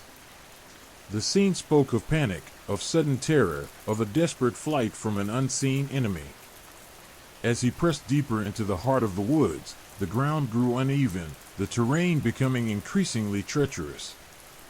The trees seemed to twist and contort, their forms almost grotesque in their irregularity. The light was almost non-existent, the world reduced to a monochrome canvas of grays and blacks. The whispers intensified, now a cacophony of voices, seemingly emanating from every direction. He felt eyes watching him, unseen presences lurking in the shadows, their gaze burning into his soul. He stumbled upon a small, almost hidden cave, its entrance partially concealed by a tangle of vines and brush. Inside, the air was cold and damp, the walls slick with moisture. The cave was narrow, its passage twisting and turning. He had to crawl, his body pressing against the cold, damp stone. The whispers echoed within the confines of the cave, amplified by the narrow passage, creating a claustrophobic and disorienting effect. He found more symbols on the cave walls, similar to those he had seen near the oak tree. They seemed to tell a story, a dark and disturbing tale of ancient rituals and forgotten gods. As he deciphered the symbols, his heart pounded in his chest. He understood now. The hikers hadn't simply disappeared, they had been taken. Sacrificed. The Whispering Woods was no ordinary forest.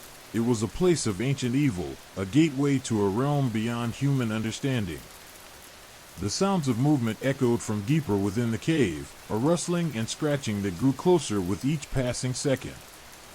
He scrambled back, his hands and knees scraping against the rough stone, the dread he had felt earlier intensifying into a wave of pure terror. He could feel the presence of something large, something malevolent, closing in on him. Something that was far beyond his previous encounters. He was in a fight for survival, and unlike the fight in the warehouse, there would be no police sirens to announce the end. Only a silent, lingering dread, a dark forest whispering secrets of death. He braced himself for the inevitable confrontation, knowing that this would be a battle unlike any he had ever fought before, a battle against something ancient, something terrifying, something that dwelled in the heart of the Whispering Woods. The chilling whispers intensified, a chilling prelude to the darkness that awaited him. The whispers, initially a faint rustling in the undergrowth, began to morph. They were no longer just the wind playing tricks on the ears, they had a rhythm, a cadence, almost a language. A low, guttural groan emanated from the deeper recesses of the woods, a sound that vibrated through the very ground beneath Elias's feet, a primal moan that spoke of age-old suffering and unimaginable pain. It was a sound that chilled him to the bone, a sound that resonated with the deepest fears hidden in the recesses of his subconscious. It was a sound that spoke of death. He stopped, his heart pounding in his chest, his breath catching in his throat. He strained his ears, trying to pinpoint the source of the sound, his gaze darting from shadow to shadow, searching for any sign of movement, any indication of what might be lurking in the darkness. The trees seemed to lean in closer, their branches intertwined like skeletal fingers, their leaves whispering secrets he couldn't understand, yet somehow felt he knew. It was a feeling of ancient malevolence, of a power far older and more sinister than anything he had ever encountered. Then came a series of clicks, sharp and metallic, like the snapping of bone, each click echoing through the silent woods, each click driving a fresh wave of fear into Elias's already terrified heart. The clicks were followed by a scratching sound, slow and deliberate, like something large and clawed dragging itself along the forest floor. The sound grew closer, the scratching more insistent, accompanied by the heavy thudding of something large and unseen moving through the undergrowth. It was a sound that filled him with a primal dread, a terror so visceral, so instinctive, that it made his limbs tremble. The air grew colder, the already oppressive silence deepening, becoming a tangible entity, pressing down on him, suffocating him. He could feel the presence of something watching him, something immense and ancient, something that was both terrifying and captivating. The whispers intensified, blending with the scratching and the groans, creating a cacophony of unsettling sounds that seemed to penetrate his very soul. He tried to move, to run, but his legs felt like lead, rooted to the spot by a paralyzing fear. He was trapped, caught in a web of sound and shadow, surrounded by an ancient evil that fed on his fear. He closed his eyes, willing himself to remain calm, to focus, to find a way out of this terrifying nightmare. But the sounds continued, unrelenting, ever-present, closing in on him, squeezing the air from his lungs. The clicking intensified, growing into a rhythmic tapping, a hypnotic percussion that seemed to penetrate his mind, bypassing his ears entirely. It resonated within his skull, a maddening pulse that threatened to shatter his sanity. Simultaneously, a new sound emerged, a high-pitched whine, like the keening of a lost soul, a desperate cry of anguish that echoed through the trees, its piercing tone capable of driving a man to madness. It was a sound that hinted at despair and unimaginable loss, a sound that spoke of the countless souls who had perished within these ancient woods. He stumbled forward, his senses overwhelmed, his body trembling with a mixture of fear and nausea. He could almost taste the metallic tang of blood on the wind, the scent stronger now, more pervasive, mingling with the suffocating scent of damp earth and decaying leaves. The images flickered through his mind, mangled bodies, twisted limbs, the ghastly spectacle of sacrifice. The forest was no longer a forest, but a charnel house, a place where death reigned supreme. Then, through the cacophony of sounds, he heard a new sound, something that stood out above the rest, the faint, rhythmic creak of wood. The sound was subtle, almost imperceptible, yet it held a terrifying certainty. It was the sound of a large, heavy object being dragged across the forest floor. The dragging sound grew closer, the creaking would louder and more pronounced. It was deliberate, controlled, and chillingly methodical.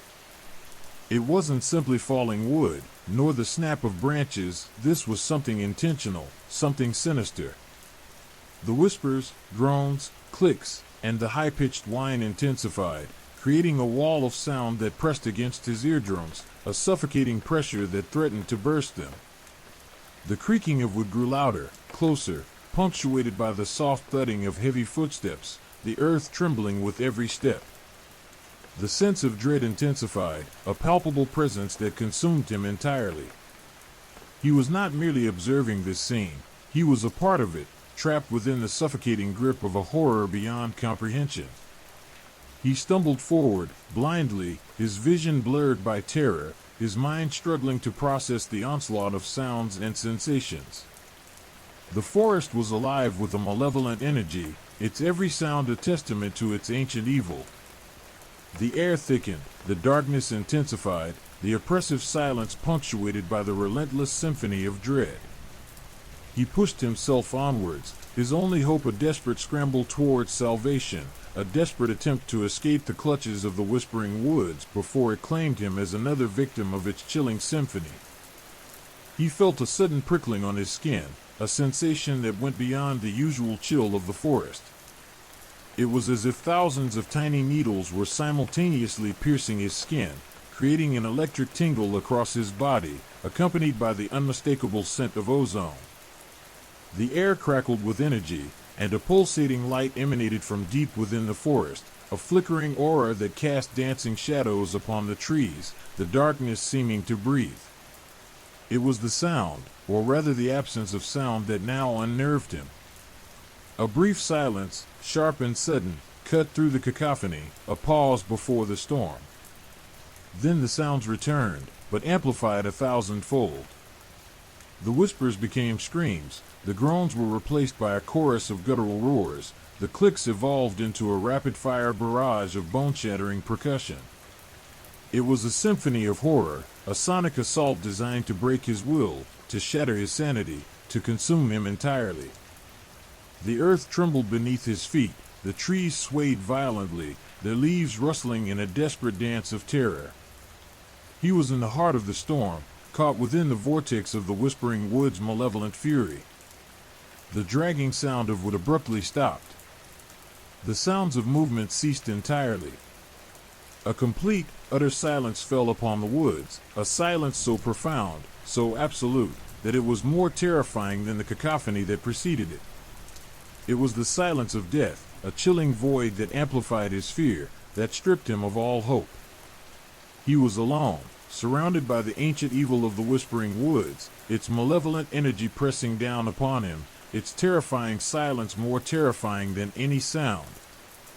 He was trapped, helpless, his fate sealed within the oppressive quiet of a living nightmare. The silence hung heavy, thick with an unspoken threat, a prelude to something even more terrible, something that waited in the darkness, ready to claim him as its own.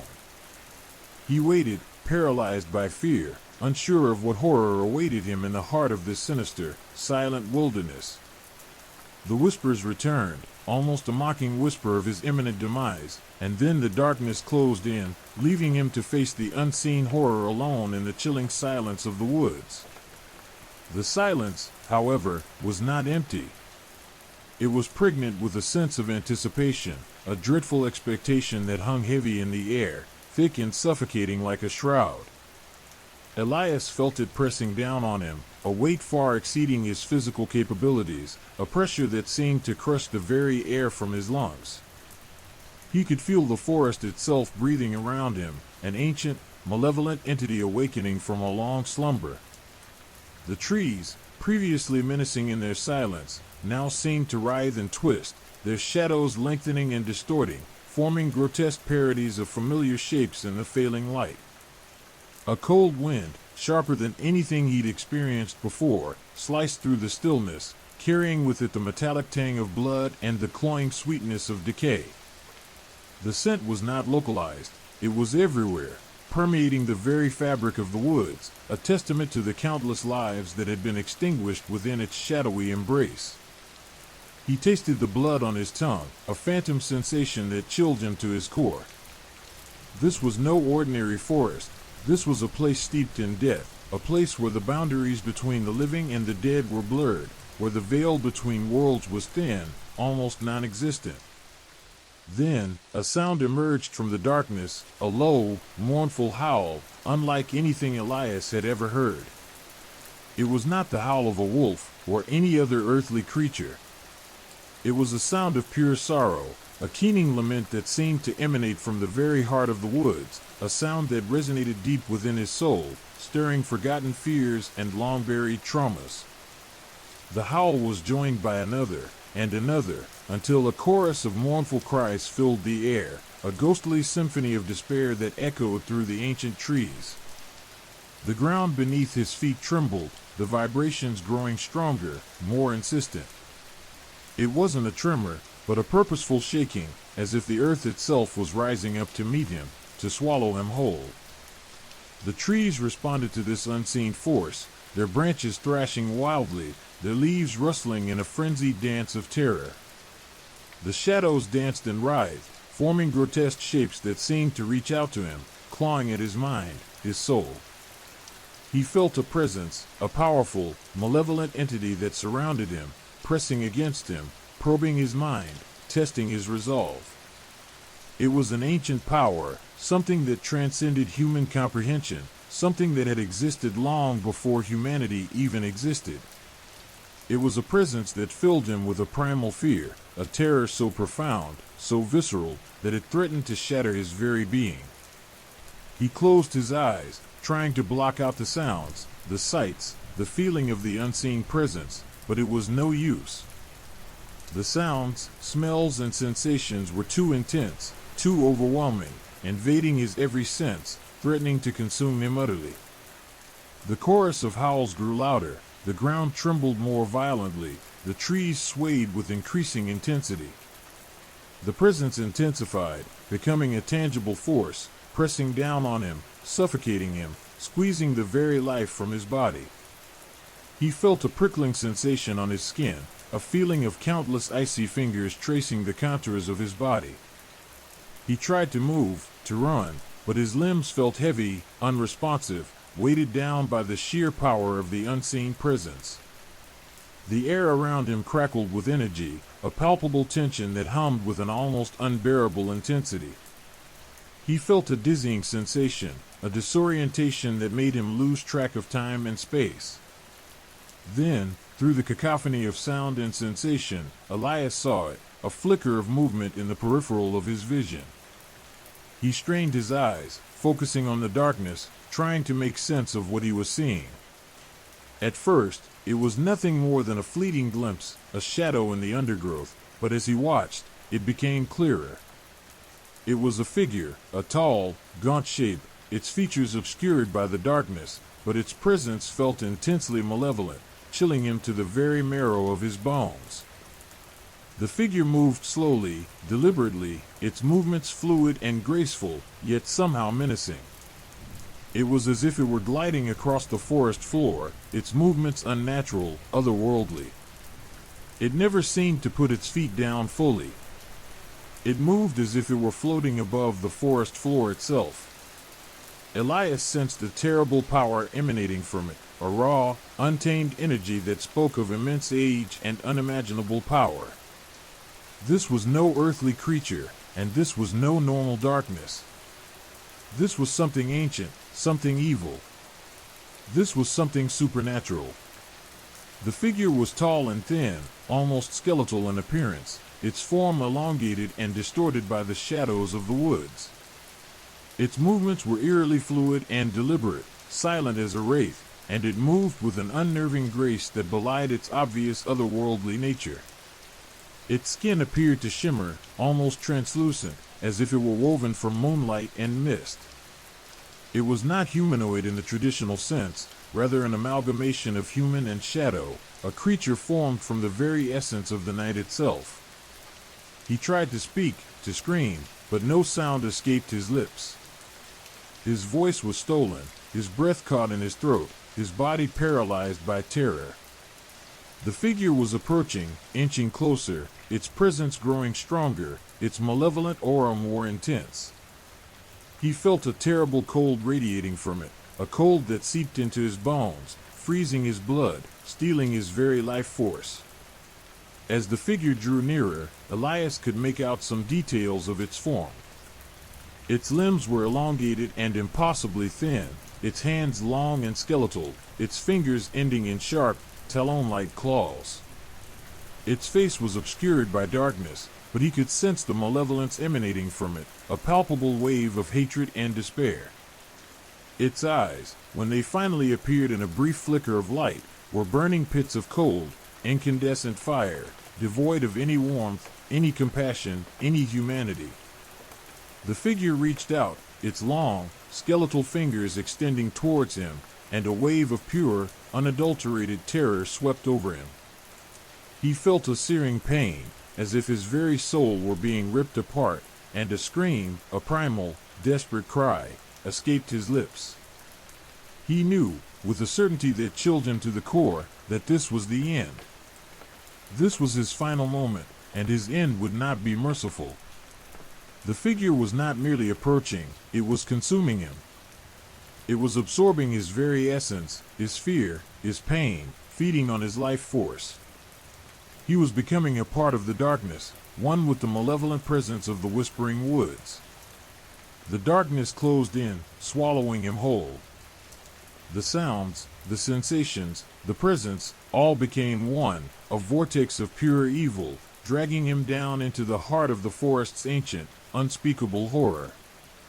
His consciousness flickered, fading in and out, as the chilling reality dawned upon him. The Whispering Woods was not just a place of death, but the gateway to something far more sinister, a realm of unimaginable horror where the boundaries between the living and the dead were forever blurred. He was lost, consumed, his spirit swallowed by the ancient evil that dwelled within its heart. The Whispering Woods had claimed another victim, its chilling symphony continuing, echoing through the ages, a haunting testament to the terror that lurked within its shadowy depths. The chilling symphony of howls intensified, a maddening chorus that seemed to claw at Elias's sanity. He stumbled, his legs heavy, his breath ragged, the unseen presence pressing down on him with suffocating force. He could feel it now, not just as a malevolent aura, but as a tangible weight, an oppressive force that threatened to crush him into the mud and decaying leaves beneath his feet. The ground itself seemed to vibrate with a sinister energy, a pulsating rhythm that resonated in his very bones. He tried to run, to escape the suffocating grip of the woods, but his limbs felt leaden, unresponsive. The trees, gnarled and twisted, seemed to reach out, their branches like skeletal fingers grasping at him, impeding his progress. He pushed through the undergrowth, tearing at his clothes on thorny branches, ignoring the stinging pain, driven by a desperate need to escape the encroaching darkness. But the darkness was relentless, a relentless tide that pursued him relentlessly, pushing him further into the heart of the Whispering Woods. He heard the snapping of twigs behind him, a sound that was amplified by the oppressive silence of the forest. It was subtle at first, almost imperceptible, but it grew steadily louder, closer, until it became an undeniable presence, hot on his heels. He glanced back, but saw nothing, only the deep shadows and the dancing, distorted forms of the ancient trees. Yet, the feeling of pursuit was undeniable, a terrifying certainty that something was hunting him, something relentless and merciless. The scent of blood and decay grew stronger, almost overwhelming. It clung to him, a suffocating blanket that seemed to seep into his pores, into his very being. He tasted the metallic tang of blood on his tongue, a phantom sensation that made him gag. He was sure he was bleeding, but there was no visible wound, no discernible source for the ever-present taste of blood. His lungs burned with the exertion, each breath a painful struggle against the suffocating weight of the unseen presence. He stumbled again, falling to his knees, the damp earth cold and unforgiving beneath him. Panic threatened to consume him, a cold wave of terror that threatened to drown him in despair. He had to escape. He had to find a way out of this nightmare. He scrambled to his feet, his heart pounding a frantic rhythm against his ribs, and continued his desperate flight. The sounds of pursuit continued, the snapping of twigs, the rustling of leaves, the almost imperceptible shifting of the shadows around him. The forest itself seemed to be alive, a malevolent entity intent on his destruction. He pushed forward, his body screaming in protest, his mind grappling with the sheer terror of the situation. He stumbled and fell again, landing hard this time, his head hitting a tree root with a sickening thud. Stars exploded behind his eyelids, and a wave of nausea washed over him. He lay there, gasping for breath, his body trembling, his mind reeling from the shock and the relentless pressure of the pursuit. He could feel the unseen presence looming over him, pressing down, suffocating him with its sheer malevolence. He closed his eyes, trying to find some measure of peace, some semblance of control amidst the terror. But there was no peace to be found in the whispering woods, only darkness and the ever-present feeling of being watched, of being hunted. The forest was alive, pulsating with a dark energy, a malevolent spirit that seemed to feed on fear. He felt a creeping tendril of icy dread snake its way around his heart. As he slowly regained his senses, he could hear a faint whisper in his ear, a low, chilling murmur that sent shivers down his spine. It was an unnatural sound, barely audible, yet it resonated deep within him, echoing in the very marrow of his bones. It was a wordless whisper, yet it carried a chilling message of dread, a promise of unending suffering. He felt a paralyzing fear seize his heart, his breath hitched in his throat. It was a whisper that chilled him to the core, and yet it did not fully penetrate the fog of his fear-induced exhaustion and panic. He tried to move, to run, but his body refused to obey. His limbs were stiff and heavy, his muscles knotted with fear. The whisper grew louder, more insistent, pressing on his mind, intruding upon his thoughts, overwhelming his senses. He felt his mind slipping, the boundaries between reality and nightmare blurring. He fought the encroaching darkness, clinging to the fading threads of his sanity, desperately searching for a way out, a way to escape the relentless pursuit. But the woods were closing in, the shadows deepening, the unseen presence growing stronger. The relentless whisper echoed in his ears, promising an eternity of torment. He felt a cold hand touch his shoulder, and he knew, with a sickening certainty, that the end was near. His world swam around him. He felt a sharp, stinging pain and then, nothing.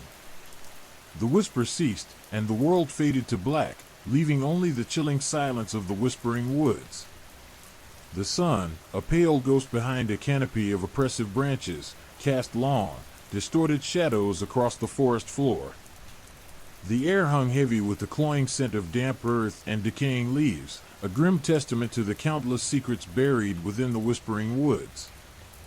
The trees seemed to lean inward, their gnarled limbs intertwining like skeletal fingers, creating a maze of shadows that whispered secrets in a language only the woods could understand. Days later, search teams discovered the remains of several missing hikers deep within the whispering woods. Their fates were a chilling reminder of the wood's deadly embrace and the unexplained horrors that lay hidden within its shadowy depths. The woods held their secrets close, and they were secrets best left undisturbed. The whispering woods remained a chilling testament to the power of the unseen, the terrifying unknown that lurks just beyond the veil of our understanding.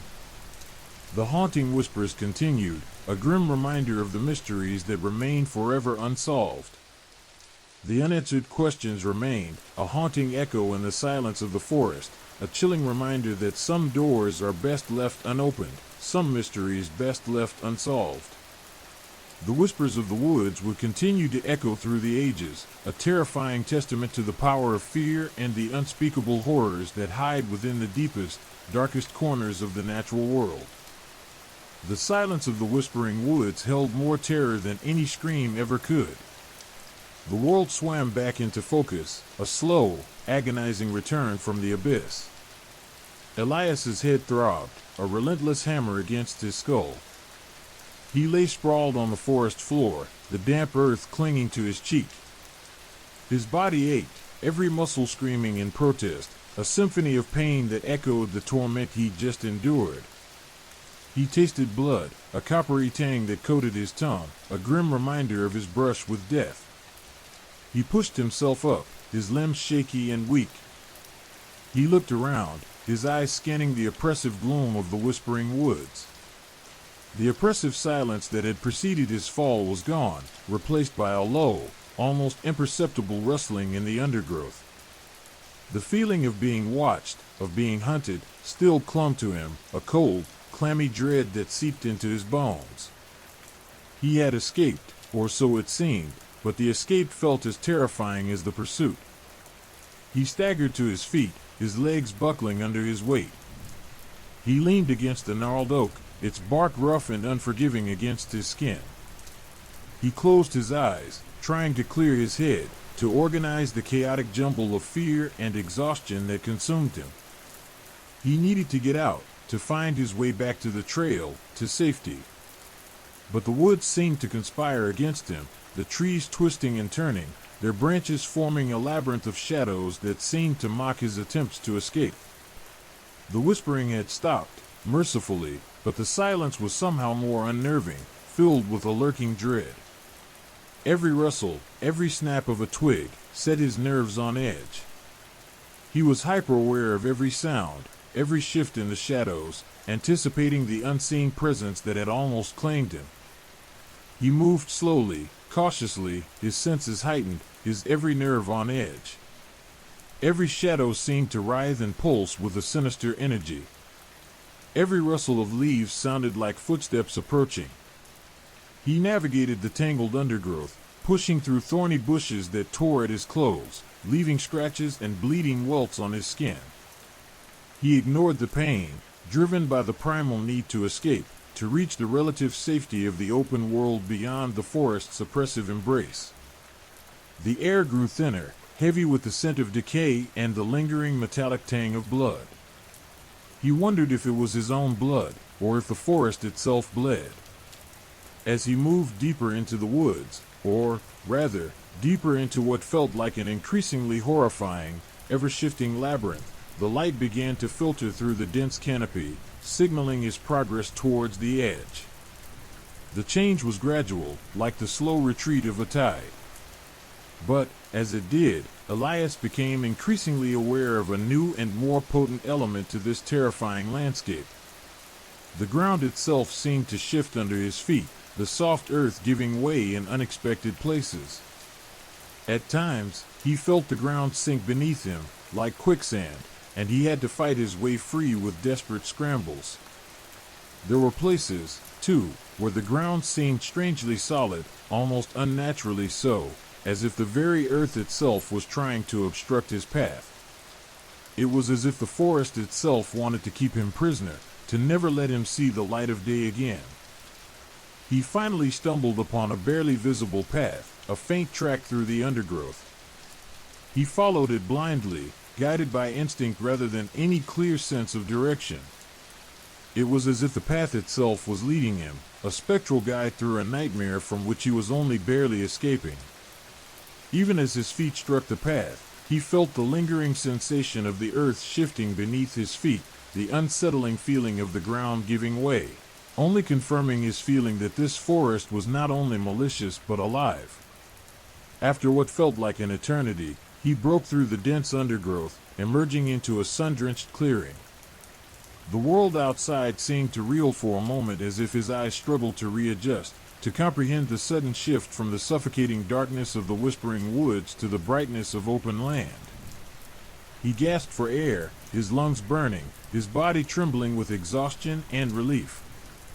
He collapsed onto the soft grass, his body slumping onto the ground in exhaustion. The sun was warm against his skin, a comforting contrast to the icy chill of the woods.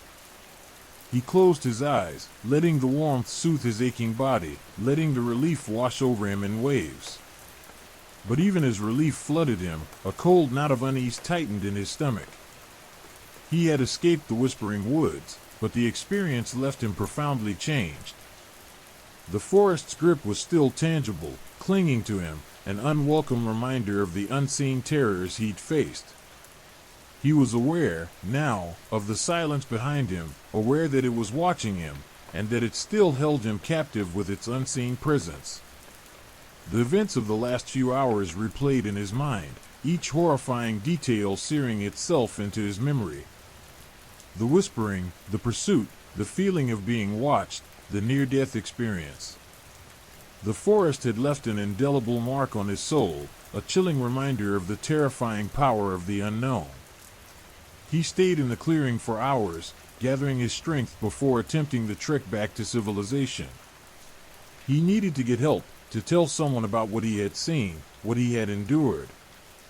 But even as he made his way out, he cast many a backward glance towards the sinister darkness. He had escaped the immediate danger, but a part of him would always remain trapped within the Whispering Woods. A part of him would always be within reach of the ever-lurking danger. The woods had taken something from him, a piece of his innocence, and left him with a fear that was beyond explanation, a silent scream trapped deep within the heart of his being. He knew he wouldn't be able to completely escape the impact of what had occurred. The shadows in his memory, the suffocating darkness, the whispers in his mind, they would never really leave him. He would never forget the Whispering Woods, nor would it ever truly forget him. He had escaped, yet he wondered what, or who, had really been the hunter, and who had been the hunted. Even now, as he walked away, he felt the presence of the woods, its malignant whispers chasing him, whispering secrets into his ears as he trudged onward. He was safe, but he would carry the chilling memory of the woods forever. It had left him unscathed, but not untouched. And, as he looked back, he sensed the woods watching him, waiting patiently for his return. The escape, he realized, was only temporary. If you've made it this far, you've heard the whispers. The static doesn't lie. If something felt too close tonight, it probably was. Subscribe for more tales that reach through the dark. Drop a comment below. What time is it right now where you are? And who's watching with you?